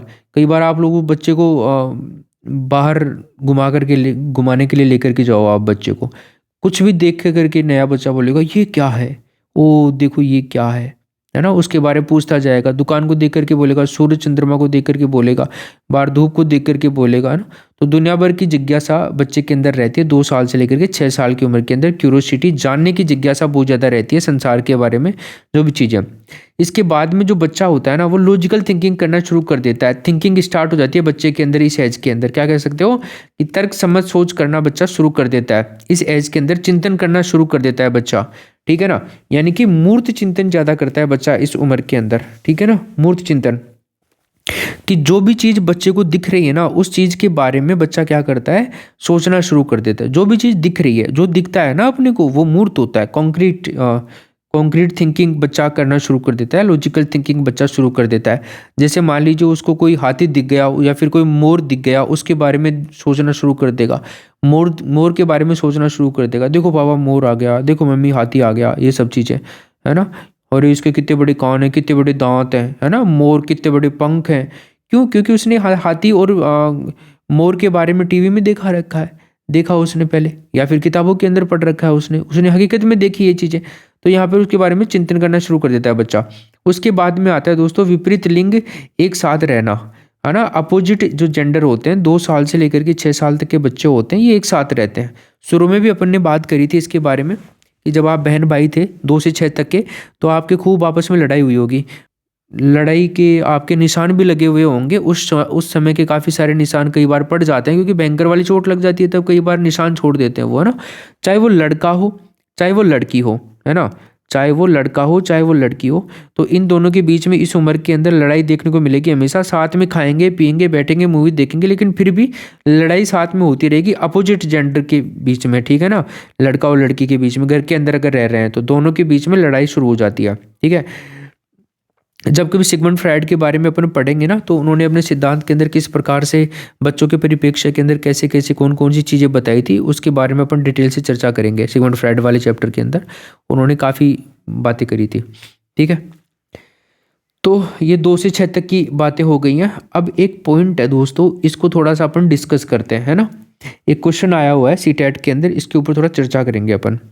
ठीक है, तो प्रश्न क्या था, बच्चे जो होते हैं उनके द्वारा जो इसमें एक चीज़ वो मैं और ऐड करूँगा, बच्चों द्वारा बचपन में क्या करेंगे, बच्चों द्वारा बचपन में अलग अलग संस्कृतियों द्वारा, कल्चर्स के द्वारा अलग अलग तरह के अनुभव एक्सपीरियंस किए जाते हैं। क्या किए जाते हैं दोस्तों, एक्सपीरियंस किए जाते हैं। ये बिल्कुल ठीक बात है ना। अलग अलग संस्कृतियाँ आपस में अपन कह सकते हैं सामाजिक आधार पर कह सकते हैं, अपन कह सकते हैं आर्थिक आधार पर, अपन कह सकते हैं इसको समावेशन के आधार पर, जिसके अंदर अपन मान सकते हैं कोई बच्चा सामान्य बच्चा है, कोई बच्चा दिव्यांग बच्चा है ना, ऐसे मान सकते हैं। समावेशन में 2 तरह के बच्चे आते हैं, सामान्य और दिव्यांग बच्चा। तो इनके आधार पर हर एक बच्चा जो होता है ना, अपना हर एक संस्कृति से होकर के गुजरता है। कोई बच्चा मान लीजिए गरीब घर का है ना, हालांकि उसका रिलीजन मान लीजिए अमीर है ना, और कोई 2 बच्चे हैं जो दोनों हिंदू हैं, तो जो कल्चर होगा ना दोनों का अलग अलग होगा। मान लीजिए हिंदू 2 लड़के हैं, तो उनका कल्चर जो है ना वो समान नहीं होगा। उनके बोलने के तरीके, उनके कुछ भी मतलब कई सारी चीज़ें होती हैं जो मतलब डिफरेंट होती हैं, है ना। पूजा करने के तरीकों में भी पर आपको अंतर देखने को मिलेगा। ये सारी चीज़ें हैं इसमें। देखो कई जगह क्या होता है ना, घरों के अंदर देवता बने हुए होते हैं, है ना। कई लोग घरों के अंदर देवता बना के रखते हैं, जो हमारे पूर्वज होते हैं ना उनकी पूजा करते हैं, है ना। और अपने राजस्थान के अंदर काफ़ी सारी ये मान्यताएं हैं। लेकिन अगर अपन बात करें, कोई अमीर घर के लोग होते हैं, वो अपने जो पूर्वज होते हैं या इस प्रकार के जो पूर्वज होते हैं उनकी पूजा नहीं करते हैं। ज़्यादातर उनकी वो फ़ोटो रख देते हैं और उसी को देखते हैं और उसी को थोड़ा नमन कर लेते हैं वो, है ना। किसी न किसी अपने भगवान की पूजा पद्धति करते हैं, उनके अनुसार उनकी पूजा करते हैं। वो कभी अपनी गांव देहात के अंदर देखने को नहीं मिलेगा कि गांव के अंदर जा रहे हैं और पूजा पद्धति वगैरह आरे कर रहे हैं। जैसे मान लिया आपने देखा होगा शादी के टाइम में, खासकर जो मध्यम वर्गीय जो लोग होते हैं वो ज़रूर ये काम करते हैं, कुएं के पास में जाते हैं, जलवा वलवा करते हैं तब। लेकिन अमीर घर के अंदर अगर अपन बात करें तो जो जलवा करते हैं वो लोग, जो प्रोग्राम करते हैं उसमें वो कुएं के पास में नहीं जाते हैं। तो एक ही रिलीजन के अंदर 2 अलग अलग लोगों के अंदर डिफरेंस देखने को मिलता है। ठीक है, हिंदू है बट कल्चर जो है ना वो अलग अलग देखने को मिल जाता है। अगर मान लीजिए कोई जनजातीय वर्ग है ना, मान लीजिए वो हिंदू जनजाति है कोई, तो उसका कल्चर बिल्कुल आपको अलग देखने को मिलेगा। वो अपनी किसी और तरीके से पूजा पद्धति या फिर रहन सहन के तरीके, खाने पीने के तरीके अलग अलग करते हैं। तो इस प्रकार से क्या देखते हैं अपन, हर बच्चे का जो बचपन होता है ना वो अलग अलग होता है, सामूहिक नहीं होता है, अलग अलग होता है, डिफरेंट होता है सभी बच्चों का, है ना। तो इसमें जब जो तरीके होते हैं ना, तरीके अमीरी के आधार पर हो, गरीबी के आधार पर, सामाजिक के आधार पर हो, या बच्चे का कोई दिव्यांग बच्चा है, कोई सामान्य बच्चा है, तो इनका जो बचपन होगा ना वो फिर अलग अलग प्रकार से चलता है ना। हर जगह पे बचपन अलग अलग प्रकार से चलता है। अगर मान लीजिए कोई बच्चा दिव्यांग है ना, फॉर एग्जाम्पल गरीब घर का कोई बच्चा है, तो उसको सिर्फ उतना साधन मिल सकता है जितना उसको सर्वाइव करने के लिए चाहिए होता है। लेकिन अगर कोई आर्थिक तौर पर मजबूत है कोई दिव्यांग बच्चा, तो उसको एक्स्ट्रा संसाधन और मिल सकते हैं। ठीक है, वो इस प्रकार से अपने आप को इस्टेब्लिश कर सकता है जितना वो सामान्य बच्चा भी नहीं कर पाए, अगर आर्थिक कंडीशन अच्छी है। तो इस प्रकार से प्रत्येक बच्चा, आप हो, मैं हूँ, XYZ कोई भी है, हम सबका जो बचपन है वो अलग अलग प्रकार का बीता है। अलग प्रकार से हमने अपने अनुभव को ग्रहण किया, अलग अलग प्रकार की संस्कृति हमने उसमें ऐड करी। ठीक है, ये बात आपकी समझ में आ गई, चल गई आप लोगों को ये बात। चलो अब अपन चलते हैं आगे। मध्य बाल्यावस्था, या फिर इसको बाल्यावस्था कह सकते हैं, या फिर आप इसको कह सकते हैं मिडिल चाइल्डहुड और चाइल्डहुड एज। ठीक है ना भाई, ये आप इस एज को बोल सकते हैं। तो इसकी जो एज होती है ना वो होती है दोस्तों 6 से लेकर के 11 साल तक। कितनी होती है टाइम पीरियड इसका, 6 से लेकर के 11 साल तक का टाइम पीरियड, आप लोग इसको याद रखोगे। ठीक है ना, कई बार आपके एग्जाम के अंदर ये फैक्चुअल क्वेश्चन पूछा जा चुका है, इसलिए मैंने सोचा आपको फैक्चुअल क्वेश्चन अब आपके एग्जाम में ना आते नहीं है, लेकिन कई बार पूछा जा चुका है टाइम पीरियड के बारे में। लेकिन फिर भी आपको पता होना चाहिए, मैं आपको सारी चीज़ें लिखवा रहा हूँ यहाँ पर, आपको समझा रहा हूँ, है ना। वैसे इनका कोई फिक्स टाइम पीरियड थोड़ी है। कई सारे मनोवैज्ञानिक जिन्होंने बहुत सारे वर्गीकरण कर रखे हैं, तो अपन क्यों सीरियस ले, जब उन्होंने इतना सीरियस नहीं लिया तो इस चीज़ को। अलग अलग किताबों के अंदर अलग अलग, है ना, अलग अलग है, अलग अलग किताबों के अनुसार अलग अलग है। लेकिन अगर मैं आपसे बात करूं, जो सीबीएसई ने जो भी टाइम पीरियड माना है ना, वो मैं आपका यहाँ पर लेकर के चल रहा हूँ, वही मैं आपको पढ़ा रहा हूँ। नोट्स में भी आपको अलग अलग वर्गीकरण देखने को मिल जाएंगे, वहाँ पे कोई समस्या नहीं होगी। जब आप घर पे नोट्स मंगाओगे, जो अपने हैंड रिटन नोट्स हैं, मान एजुकेशन ऐप से आप ऑर्डर कर सकते हो, कोई उसमें समस्या नहीं है। या फिर वहाँ से आप ऑर्डर नहीं करना चाहते हैं तो आप डायरेक्ट इस नंबर के ऊपर व्हाट्सअप कर सकते हैं, ठीक है ना भाई। इस नंबर के ऊपर, इस नंबर के ऊपर आप लोग व्हाट्सअप कर दीजिएगा और उसमें लिखने आपको CDP नोट्स, ठीक है ना। आपको डिटेल्स भेज दी जाएगी और QR कोड भेज दिया जाएगा। 199 में आप लोग के घर पे पहुंच जाएंगे, कोई एक्स्ट्रा डिलीवरी चार्ज इसका नहीं होगा। इस नंबर के ऊपर ऑर्डर करके आप लोग घर पे इनको मंगवा सकते हो। तो कई बार एग्जाम्स के अंदर आ चुका है कि मध्य बाल्यावस्था का जो टाइम पीरियड होता है ना, वो आपका कितना होता है। तो आपको बताना है 6 से लेकर के 11 साल तक का, ठीक है ना भाई। ठीक है, अब मैं दूसरे टाइम पीरियड को तो नहीं लेकर के आ सकता, किसी मनोवैज्ञानिक का टाइम पीरियड नहीं लेके आ सकता, क्योंकि यहाँ पर किसी मनोवैज्ञानिक का नाम नहीं दे रखा है। तो अपने को यही चिपकाना पड़ेगा, यही मानना पड़ेगा। इसलिए मैं आपको बता रहा हूँ 6 से लेकर के 11। तो CBSE ने जो माना है वो मैं आपका यहाँ पर उसको लेकर के चल रहा हूँ, ठीक है। तो 6 से 11, तो 6 से 11 मतलब आप समझ जाइएगा, ओके। अब अगर अपन बात करते हैं दोस्तों, तो जो बच्चा होता है वो औपचारिक शिक्षा यहाँ पर शुरू कर देता है। क्या कर देता है? औपचारिक शिक्षा, शिक्षा शुरू कर देता है बच्चा, मतलब स्कूल में जाना शुरू कर देता है बच्चा यहाँ पे, है ना भाई। देखो, शिक्षा नीति 2020 जो है, और उसके अंदर बाल वाटिका, आंगनबाड़ी, परिवाटिका, 3 साल का जो बच्चा होता था वो वहाँ पे जाना शुरू कर देता है अपना। या फिर अपन जो राजस्थान के अंदर अपने आंगनबाड़ी वगैरह के अंदर जाना शुरू कर देते हैं बच्चे 3 साल की उम्र के अंदर, ठीक है। यस, अनौपचारिक शिक्षा तो बच्चे के घर से शुरू हो जाती है ना।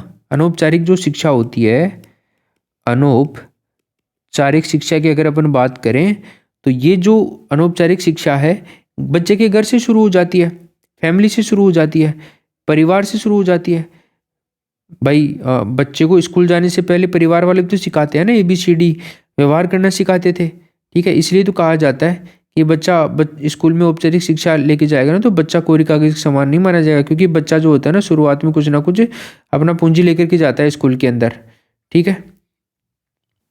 तो घर वाले जो होते हैं थोड़ा सा व्यवहार करना भी सिखा देते हैं, पढ़ाई वढ़ाई भी सिखा देते हैं, क्या क्या करने में भी कुछ चीज़ें सिखा देते हैं, ABCD में भी सिखा देते हैं, और 1 2 3 भी बच्चे को सिखा देते हैं, काफ़ी सारी चीज़ें। तो बच्चा कोरा कागज लेकर के स्कूल नहीं जाता है। बच्चे की जो अनौपचारिक शिक्षा है ना, वो तो परिवार में हो जाती है, ठीक है। फिर औपचारिक शिक्षा शुरू होती है स्कूल के अंदर फिर आपकी। तो सबसे पहले जो बच्चा सीखता है वो इंटरेक्ट करके सीखता है, अपनी फैमिली के अंदर सीखता है। इसलिए जब स्कूल में जाता है तो कोरे कागज के समान नहीं माना जाता है, ब्लैंक पेपर नहीं होता, खाली पेपर नहीं होता है, वो अपनी कई सारी चीज़ों से लैस होकर के जाता है। अब यहाँ पे अगर अपन बात करें, सेम सेक्स एक साथ रहते हैं, मतलब कि दोनों जो जेंडर होते हैं वो आपके एक साथ रहते हैं, है ना।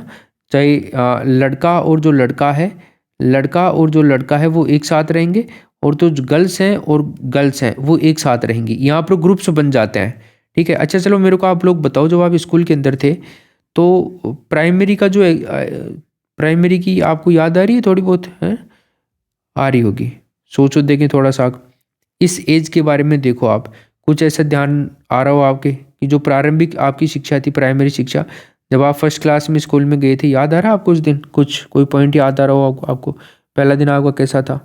अगर तो उस टाइम में आपने देखा होगा कि प्राइमरी स्कूल के अंदर जब आप पढ़ते थे यहाँ पे, तो सिटिंग अरेंजमेंट जो होता था वो भी बड़ा फिक्स रहता था वहाँ पे। सिटिंग अरेंजमेंट जो होता था वो भी अपना सिटिंग अरेंजमेंट बिल्कुल लाइन टू लाइन बैठने की व्यवस्था होती थी। इस अवस्था के अंदर मान लीजिए ये वाली लाइन है, इसमें लड़के लड़के बैठे हैं, इसके अंदर लड़के बैठे हैं, ठीक है, बॉय, और इसके अंदर क्या बैठी हैं? लड़कियां बैठी हुई हैं यहाँ पर सारी। अगर आप लोग गांव से हो ना, तो गांव के अंदर टाट पट्टी डली रहती थी, ठीक है, टाट पट्टी देखी होगी, वहाँ पर हम लोग लाइन टू लाइन टाट पट्टी पे बैठ जाते थे, ठीक है। आज की तरह अब तो आजकल तो डेस्क आ गए हैं सभी स्कूल्स के अंदर, ठीक है, अपने राजस्थान वगैरह के अंदर हर जगह डिजिटल बोर्ड भी लग गए हैं आजकल तो स्कूल्स के अंदर। तो यहाँ पर जो टाट पट्टी पे बच्चे बैठते हैं ना, वो भी जो लड़के हैं ना वो लड़कों के साथ में बैठेंगे, और जो लड़कियाँ हैं वो लड़कियों के साथ में बैठेंगे, मतलब सेम सेक्स के साथ में बैठेंगे, समान लिंग के साथ में बैठेंगे यहाँ पे बच्चे। जब इस एज के अंदर अपन कोई गेम भी खेलते थे ना उस उम्र में, तब हम लोग ऐसे थोड़ी है कि लड़का लड़की के साथ में खेलता था या लड़की लड़कों के साथ में खेलती थी, नहीं। लड़के जो थे वो लड़कों के साथ में खेलते थे, लड़कियां लड़कियों के साथ में खेलती थी इस एज के अंदर, तो ये सब चीज़ें हैं इसमें। इसके बाद में आता है अपना गंदी अवस्था। इस अवस्था को कहा जाता है, क्या कहा जाता है दोस्तों? डर्टी स्टेज इस अवस्था को कहा जाता है। देखो आप लोग ध्यान करो, जब आप लोग फर्स्ट टाइम स्कूल गए थे, प्रारंभिक शिक्षा जब आप लोगों ने ली थी, तो आप लोगों को खेलना कूदना बहुत पसंद था, है ना? सबको पसंद था उस टाइम में। हमें फ़र्क नहीं पड़ता था कि हम अगर खेल लेंगे तो कपड़े गंदे हो जाएंगे, तो कोई फ़र्क नहीं पड़ता था। घर वाले भी डांटते थे कि गंदे करके आ गया कपड़ा, कौन धोएगा? खाना खा रहे हैं तो खाना भी कमीज के ऊपर डल रहा है। तो इस स्टेज में बच्चों को गंदा रहना बहुत पसंद होता है ना भाई? इसलिए इस एज को डर्टी स्टेज कहा जाता है। इस उम्र को खेलों की अवस्था भी कहा जाता है, गेम स्टेज भी कहा जाता है। ये इसके अंदर नाम है सारे के सारे। तो मेल मेल के साथ में खेलेगा और फीमेल आपका जो है वो फीमेल के साथ में खेलेगा। एक चीज़ और ध्यान से सुनना, जो शुरुआत की स्टेज होती है ना, वो फाउंडेशनल स्टेज होती है। और उसमें जो शुरुआत का टाइम पीरियड होता है ना, ठीक है, जब बच्चा 3 साल में जाना शुरू करता है, तो वहाँ पर तो बच्चे के लिए टेक्स्ट बुक के लिए भी मना कर रखा है। मतलब किताबों के माध्यम से पढ़ानी नहीं है बच्चों को, यहाँ पर एक्टिविटी के माध्यम से ही पढ़ाना है इस उम्र के अंदर। ठीक है, अलग अलग तरह के नियम निर्धारित किए गए हैं, है ना? तो फैसिलिटेटर की भूमिका के अंदर उसको रहना है और एक्टिविटी के माध्यम से, गेम्स के माध्यम से बच्चे को यहाँ पर सिखाना है। ठीक है, फिर प्राइमरी क्लास के अंदर जब बच्चा इनफैक्ट जब आ जाता है ना, तो इस समय भी सबसे ज़्यादा खेल खेल के अंदर सिखाया जाता है।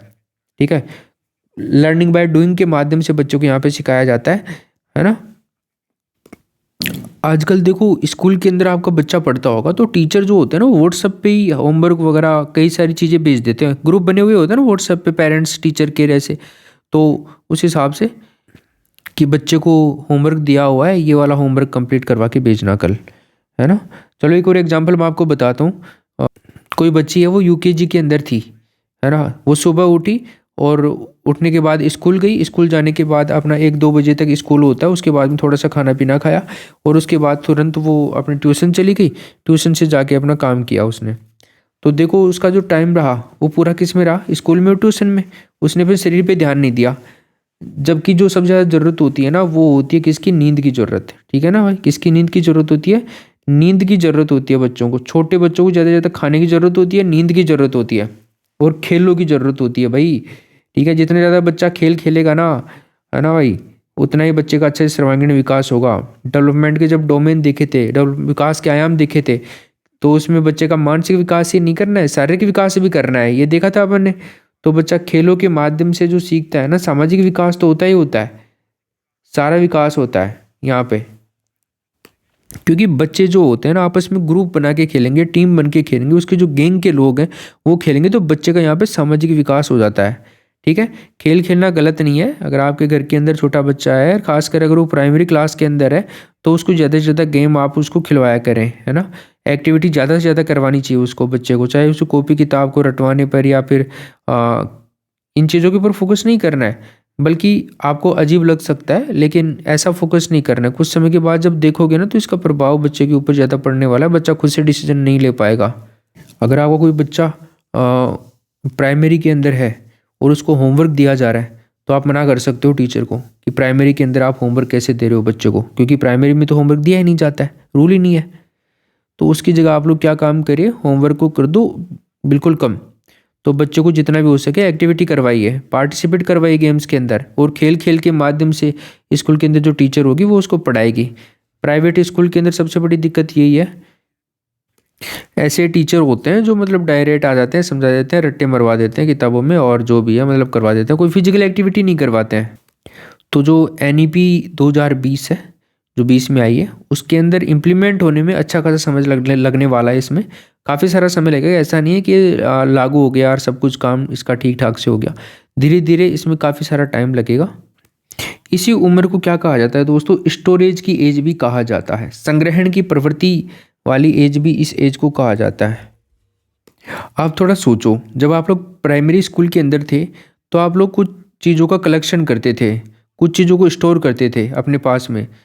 जैसे आप मान लीजिए, मेरे पास थे वो कार्ड नहीं होते थे छोटे छोटे, जिनके ऊपर कई सारे चित्र बने हुए होते थे। जैसे किसी के पास WWE के जो कार्ड होते थे, वो जैसे उनके ऊपर कोई खली, ग्रेट खली, अंडरटेकर, है ना, इस तरह से कई सारी होती थी चीज़ें। वो वाली चीज़ों की बात हो रही है यहाँ पे। ठीक है, तो इन लोगों के कार्ड भी हुआ करते थे, है ना? जो कंचे होते थे ना, कंचे, कांच वाले कंचे होते थे, है ना, और भी कई सारी चीज़ें होती थी। इस एज के अंदर अपन क्या करते थे, उनका स्टोरेज करते थे, अपने पास में रखते थे उनको। ठीक है, आपने देखा होगा, जो आपने देखा होगा लड़कियां जो होती थी ना, वो मोर का पंख लेती थी, मोर का पंख उनको और किताब के बीच में रख देती उसको मोड़ करके। ठीक है, और उसको कलेक्ट करके रखती थी। तो उससे पूछा जाता है मोर का पंख क्यों रखती हो तुम? तो क्या बोलती थी वो, इससे बुद्धि तेज होती है, यादें तेज होती है, विद्या माता आती है इससे, विद्या माता बची। लेकिन इससे बुद्धि बुद्धि तेज तो नहीं होती थी, लेकिन उसने मोर का पंख जरूर रख लिया अपने पास में। तो ये शौक होते हैं, अलग अलग चीज़ों का यहाँ पर शौक होता है। तो स्टोरेज की, संग्रहण की प्रवृत्ति यहाँ पर बच्चे के अंदर पाई जाती है। ठीक है, अब आप लोग मेरे को एक बात जरूर बताओगे, इस एज के अंदर, इस एज के अंदर आप लोगों ने किस चीज़ को स्टोर किया था अपने लाइफ के अंदर उस समय? इस समय आपने कौन सी चीज़ को स्टोर किया था? कौन सी चीज़ से आप प्यार करते थे, ज़्यादा लगाव था आपको, जिस चीज़ को आप अपने पास में रखते थे? ऐसा आप कमेंट जरूर करोगे। देखो, जो 6 साल का बच्चा होता है ना, इस 6 साल के बच्चे का लगभग 85% तक उसका मानसिक विकास हो जाता है इस एज के अंदर। ठीक है, 85% लगभग, कई किताबों में 90% भी दिया हुआ है, पर इसको अपन कंसिडर करेंगे 85%, है ना। क्योंकि इसलिए क्या होता है ना, बच्चे का सिलेबस कंप्लीट ना करवा करके उसको खेल खेल के माध्यम से शिक्षा देनी चाहिए बच्चे को। ठीक है, तो ये हो गए। टोली एज होती है, गैंग एज, टोली एज इस एज के अंदर आप पता लग गया, लड़के लड़कों के साथ में, बॉय बॉय के साथ में, और गर्ल गर्ल के साथ में जाती है। तो इसी को क्या कहते हैं, समूह एज कहते हैं, या गैंग एज कहते हैं, या टोली एज भी कहा जाता है इसको। आगे चलते हैं दोस्तों अपन किशोरावस्था की तरफ। किशोरावस्था के बारे में बात करेंगे, एडोलसेंस के बारे में। और ये एज होती है 11 से लेकर के 18 साल तक की। ठीक है, अब देखो यहाँ पे आपको कई बुक्स के अंदर अलग अलग मिलेगा, क्योंकि अलग अलग ही दे रखा है, अलग अलग वैज्ञानिकों ने अलग अलग किया है। तो अलग अलग, कहीं पे 12 से लेकर के 18 मिलेगा, कहीं पे 13 से लेकर के 18 मिलेगा, और कहीं पे 11 से लेकर के 18 मिलेगा, कुछ भी मिल सकता है। लेकिन अगर मैं आपसे बात करूं WHO की, WHO ने 10 से लेकर के 19 साल तक का समय माना है किशोरावस्था का। ये देख लो आप, WHO के अनुसार, तो है ना। तो एग्जाम के अंदर ये टाइम पीरियड को लेकर के क्वेश्चन नहीं पूछेगा, आप इस चीज़ को चिंता मत करो, क्योंकि बहुत ही कंसेप्चुअल पेपर आने लग गया है, समझ पर आधारित पेपर आने लग गया है। एक आध क्वेश्चन इस प्रकार के आ सकते हैं, अदरवाइज नहीं पूछेगा आपसे, है ना। तो यहाँ पर जो बच्चा होता है ना, वो लगभग 11 साल से लेकर के 18 साल तक का जो बच्चा होता है, टाइम पीरियड होता है इस उम्र के अंदर, वो किशोर हो जाता है बच्चा इस उम्र के अंदर, है ना, किशोर हो जाता है। तो इसको देखिए, यहाँ पर एक टर्म लिखी हुई है, बचपन से वयस्क अवस्था, एडल्ट टाइम पीरियड जो होता है, इसके परिवर्तन का काल का जो समय है। देखो, जो अपने चाइल्डहुड पढ़ा ना, उससे लेकर के अडल्टहुड तक का जो टाइम पीरियड होता है ना, उसके बीच का जो टाइम पीरियड होता है ना, वो होता है एडोलसेंस का, होता है किशोरावस्था का होता है। ठीक है, बचपन से लेकर के अडल्टहुड के बीच में ये टाइम पीरियड पड़ता है, जो लगभग आपका 11 से लेकर के 18 साल तक चलता रहता है। अब इस स्टेज में क्या होता है, विषम लिंगी आकर्षण भी देखने को मिलता है अपने को, है ना, हेट्रोसेक्सुअल अट्रैक्शन। तो यहाँ पर जो मेल होता है ना, वो फीमेल की तरफ होता है अट्रैक्ट, और जो फीमेल होती है वो मेल की तरफ अट्रैक्ट होती है इस एज के अंदर। बाल्यावस्था कंप्लीट हो गई है, किशोरावस्था के अंदर ऐसा होता है। ठीक है, दोनों जेंडर अलग अलग रह रहे हैं, एक साथ भी नहीं हो रहे, एक साथ भी नहीं रह रहे हैं, फिर भी वो एक दूसरे से अट्रैक्ट हो रहे हैं भाई। देखा, यहाँ पर जो बदलाव हुआ है, उस बदलाव की दशा, इसलिए तो इस एज को संघर्ष, तूफान और खतरनाक वाली एज कहा गया है। अब ये वाली जो चीज़ है ना, किसी को ऐसा नहीं है कि 6 से लेकर के 11 तक की उम्र के अंदर हो गया हो, ऐसा नहीं होता है। ये इसी एज के अंदर लगभग 11 से लेकर के 18 साल की उम्र के अंदर ही होता है। ओके, तो यहाँ पर अपन बात करें, विषमलिंगी जो आकर्षण है, ये दोनों जेंडर एक दूसरे के प्रति क्या करते हैं, अट्रैक्ट होते हैं, आकर्षित होते हैं, और उनके अंदर जो हार्मोन से संबंधित जो चेंजेज है ना, वो आने शुरू हो जाते हैं बच्चे के अंदर, जो है बच्चे के अंदर, या किशोर कह सकते हैं अपन तो ना भाई, किशोर, जो किशोर होते हैं उनमें हार्मोन्स जो होते हैं उनसे संबंधित परिवर्तन आने शुरू हो जाते हैं। हार्मोन से संबंधित परिवर्तन आना शुरू हो जाते हैं। जो प्यूबर्टी एज होती है ना, अपन ने बात करी थी प्यूबर्टी एज की। ठीक है, तो पुबर्टी जो एज होती है, ये लड़के जो होते हैं ना, लड़कियों की बात करते हैं अगर, तो वो तो 11 से लेकर के 13 साल तक का होता है ये वाला। और लड़कियां जो होती हैं ना वो 10 से लेकर के 12 साल तक मोटा मोटा टाइम पीरियड अपन मान सकते हैं। तो जैसे ही जो लड़की होती है या लड़का होता है उसके अंदर क्या होता है, विषमलिंगी आकर्षण शुरू हो जाता है। ठीक है भाई, यस। तो इस एज को आप लोग क्या कर सकते हो, यौवनावस्था। यौवन अवस्था भी आप लोग इस एज को कह सकते हो। प्यूबर्टी का जो टाइम पीरियड होता है वो यहाँ पर शुरू हो जाता है। ठीक है, इसके अंदर क्या होता है, ऐसे ही कोई बच्चा है वो जैसे ही एंट्री लेता है एडोलसेंस के अंदर, किशोर अवस्था में, तो उसके शरीर के अंदर चेंजेज आने शुरू हो जाते हैं। शरीर के अंदर परिवर्तन आने एकदम से शुरू हो जाते हैं, जैसे फुंसी वगैरह निकल आना, या फिर तो जो लड़के होते हैं ना, मेल होते हैं, इनकी आवाज़ जो है ना वो भारी हो जाती है। ठीक है, इस उम्र के अंदर जाते जाते लड़कों के चेहरों पे दाढ़ी से आनी शुरू हो जाती है, मूंछ आनी शुरू हो जाती है, बाल आने शुरू हो जाते हैं। लड़कियां जो होती हैं उनके अंदर इस एज के अंदर मेचुरेशन साइकिल आना शुरू हो जाता है, पीरियड साइकिल आना शुरू हो जाते हैं। अब ये वो टाइम पीरियड होता है दोस्तों जहाँ पर जो किशोर होते हैं वो भ्रमित हो जाते हैं। क्या होते हैं, भ्रमित होते हैं, हर चीज़ को लेकर के भ्रमित होते हैं, चाहे मेल हो चाहे फीमेल हो। उन्हें बहुत बड़ी प्रॉब्लम, ऐसे सोचते हैं कि हमारे साथ में बहुत बड़ी प्रॉब्लम आ रही है, भ्रमित हो जाते हैं। ठीक है, लड़की मान लीजिए उस लड़की के अंदर शरीर के अंदर चेंज आए, ठीक है, जैसे उसके पीरियड्स आने शुरू हुए, तो उसके घर के अंदर मान लीजिए उसकी मम्मी होगी या बड़ी सिस्टर होगी, ठीक है, वो उससे हेल्प ले लेती है, उससे वो समझ लेती है कि क्या हुआ है, क्या क्या होता है, सारी चीज़ें। लेकिन उनको भी इतनी ज़्यादा पूरी नॉलेज नहीं होती है, वो भी कुछ ना कुछ गांव देहात के अंदर ट्रेडिशनल वे के अंदर चीज़ों को लेती हैं। जैसे इसी से संबंधित अपन एक एग्ज़ाम में क्वेश्चन आया था वो देख लेते हैं। क्वेश्चन जो था अपना, जैसे मान लीजिए कुछ संस्कृतियों में जो मासिक धर्म होता है, कुछ संस्कृतियों में मासिक धर्म को एक उत्सव के रूप में मनाया जाता है, और कुछ संस्कृतियों में मासिक धर्म को, कुछ संस्कृतियों में एक उत्सव के रूप में मनाया जाता है, और कुछ संस्कृतियों के अंदर इसको एक आलोचनात्मक रूप से देखा जाता है या समझाया जाता है, छुपा के इस चीज़ को रखा जाता है। तो अपने वाली तो वही है। कुछ लोग क्या करते हैं, मासिक धर्म वाले सीन जब होता है घर के अंदर तो वो सेलिब्रेट करते हैं। इनफैक्ट जो महिलाएं होती है वो किचन वगैरह में भी नहीं जाने दी जाती है। अपने पहले भी ये बातें सारी की सारी देखी हैं। लेकिन ये चीज़ फीमेल के साथ में नहीं होती है, मेल के साथ में भी होती है। मेल को गाइड करने वाला कोई नहीं होता है, ना उसका फ्रेंड, क्योंकि फ्रेंड के साथ में भी वही हो रहा होता है, और ना वो पापा से हेल्प ले सकता है, ना वो मम्मी से, ना वो बहन से इस मामले के अंदर। ठीक है, हाँ, तो वो सोशल मीडिया का सहारा ले सकता है फिर।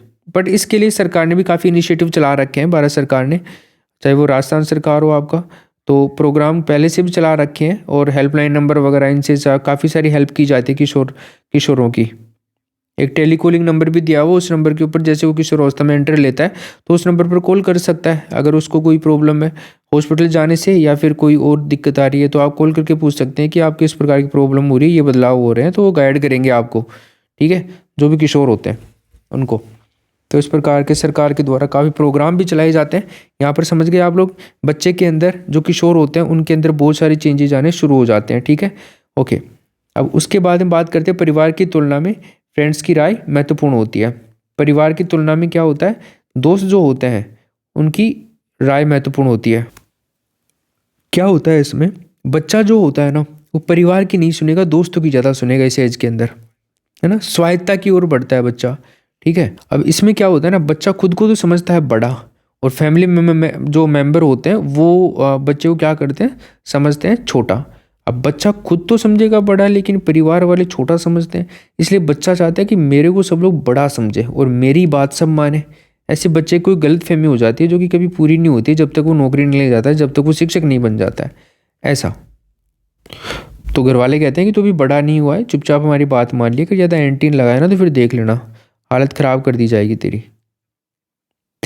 तो इस एज में क्या होता है, बच्चा स्वायत्ता की तरफ जाना चाहता है, ऑटोनोमस एज में जाना चाहता है, अपनी वो खुद की पहचान बनाना चाहता है। वरना बच्चा सोचता है कि मेरे तो कोई पहचान ही नहीं है, आइडेंटिटी क्राइसिस की समस्या उसके सामने बनी रहती है ना। कुछ भी घर वाले बोल देते, कुछ भी कर देते हैं, है ना। फैमिली मेम्बर अपने तरीके से उसको लेते हैं, दोस्त वगैरह कुछ भी बोल देते हैं, कई सारी चीज़ें होती हैं। तो इसलिए बच्चा जो होता है ना वो स्वायत्ता की तरफ जाता है, अपनी पहचान बनाने की तरफ ज़्यादा मूव करता है।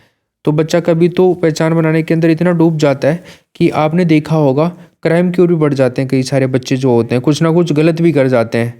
जैसे आप लोगों ने कभी देखा है, जो जितने भी बड़े बड़े क्राइम होते हैं उसमें ज़्यादातर 18 साल के आसपास के जो बच्चे होते हैं, कम 18 से कम, वो ज़्यादा होते हैं। मतलब किशोर जो होते हैं ना वो ज़्यादा मिलेंगे इस एज के अंदर। तो जैसे अपन कोई मूवी देखते हैं ना तो उनके अंदर भी देखते हैं कि कोई हीरो होते हैं वो क्राइम करते हैं बचपन के अंदर, किसी न किसी वजह से वो क्राइम करते हैं, तो वो चीज़ यहाँ पर अप्लाई होती है। क्योंकि जो क्रिमिनल टेंडेंसी की प्रवृत्ति होती है वो आपकी इसी एज के अंदर पाई जाती है।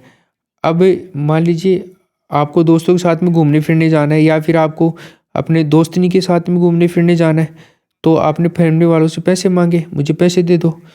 फैमिली वाले बोलेंगे क्यों चाहिए भाई पैसे तेरे को। अब ये तो नहीं कह सकते कि दोस्तों के साथ में घूमने जाना है या दोस्तनी के सामने साथ में घूमने जाना है, क्योंकि वही फैमिली वाले जो होते हैं वो बड़ी टेढ़ी नज़र से देख रहे हैं।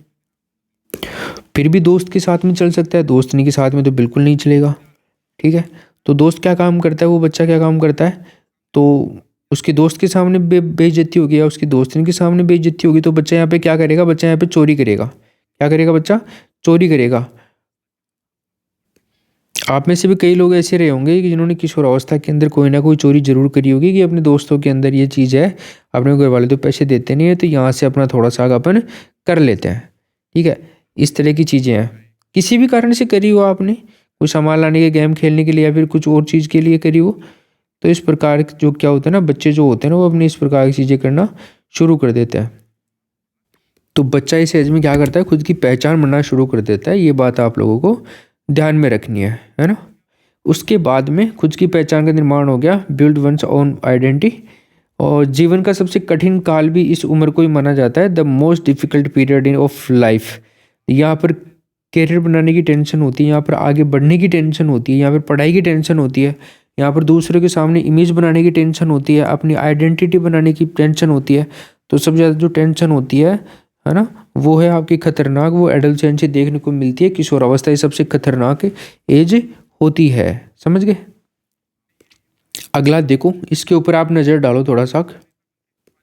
अगला देखो, इस अवस्था को संघर्ष, तनाव, आंधी तूफान और उलझन की अवस्था कहा जाता है। यहाँ पे ऐड नहीं किया। संघर्ष का मतलब हो गया आपका स्ट्रगल हो गया, और जो तनाव है इसका मतलब आप ले सकते हो स्ट्रेस, और आंधी और तूफान की बात करें अगर अपन, तो इसको आप कह सकते हो थंडरस्टॉर्म, और उलझन की अगर अपन बात करते हैं तो कन्फ्यूजन हो सकता है। ठीक है, तो जो ये जो अवस्था है आपकी संघर्ष, तनाव और आंधी और उलझन और इन सब की अवस्था है, संघर्ष की अवस्था है, तनाव, तूफान, आंधी, उलझन। तो इसमें अगर अपन बात करें संघर्ष की, तो संघर्ष आपका स्ट्रगल हो गया, तनाव आपका जो है वो स्ट्रेस हो गया, और आंधी तूफान जो है आपका थंडरस्टॉर्म हो गया, और उलझन जो है ये कन्फ्यूजन हो गया।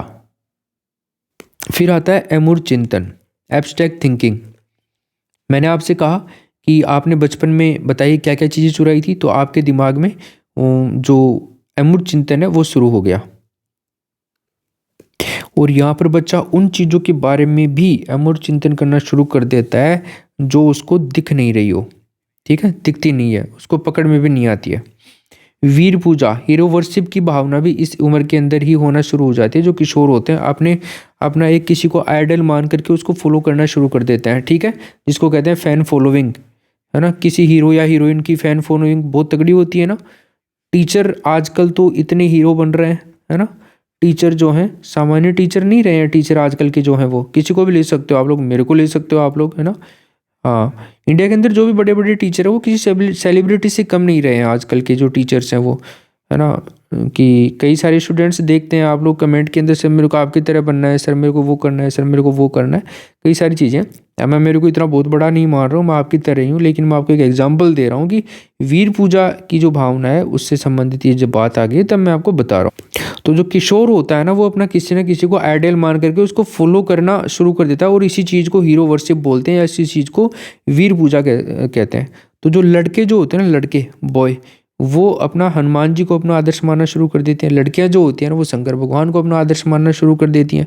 इस तरह से कई सारे ये भी सीन होते हैं, है ना। रानी लक्ष्मीबाई को करती है कि आप में से कोई, ऐश्वर्या राय को मान सकते हैं, कोई किशोर को मान सकती है। ठीक है, और यहीं पर डे ड्रीमिंग भी बच्चा करना शुरू कर देता है। किशोर जो होते हैं शुरू कर देते हैं दिवा स्वप्न भी शुरू कर देते हैं बच्चे, यानी कि दिवा स्वप्न, दिन में सपने देखना भी शुरू कर देते हैं, है ना। क्या होता है, ए भाई मेरा ये इतने रुपया कर्जा है, उसके बाद में मैं भैंस की टांग पूरी दुनिया को सिखा देगा, पूरी दुनिया को दिखा देगा कि मैं क्या चीज़ है। ऐसे वाली चीज़ होती है ना कि कर्जा निकल जाए, यार मेरे को एक एरोप्लेन लाना है, यार मेरे को हेलीकॉप्टर लाना है, यार मेरे को तो बस चलानी है, यार मेरे को तो गाड़ी चलानी है। है ना। ये दिवा स्वप्न है, सपने देखना, दिन के अंदर सपने देखना दिवा स्वप्न कहलाता है।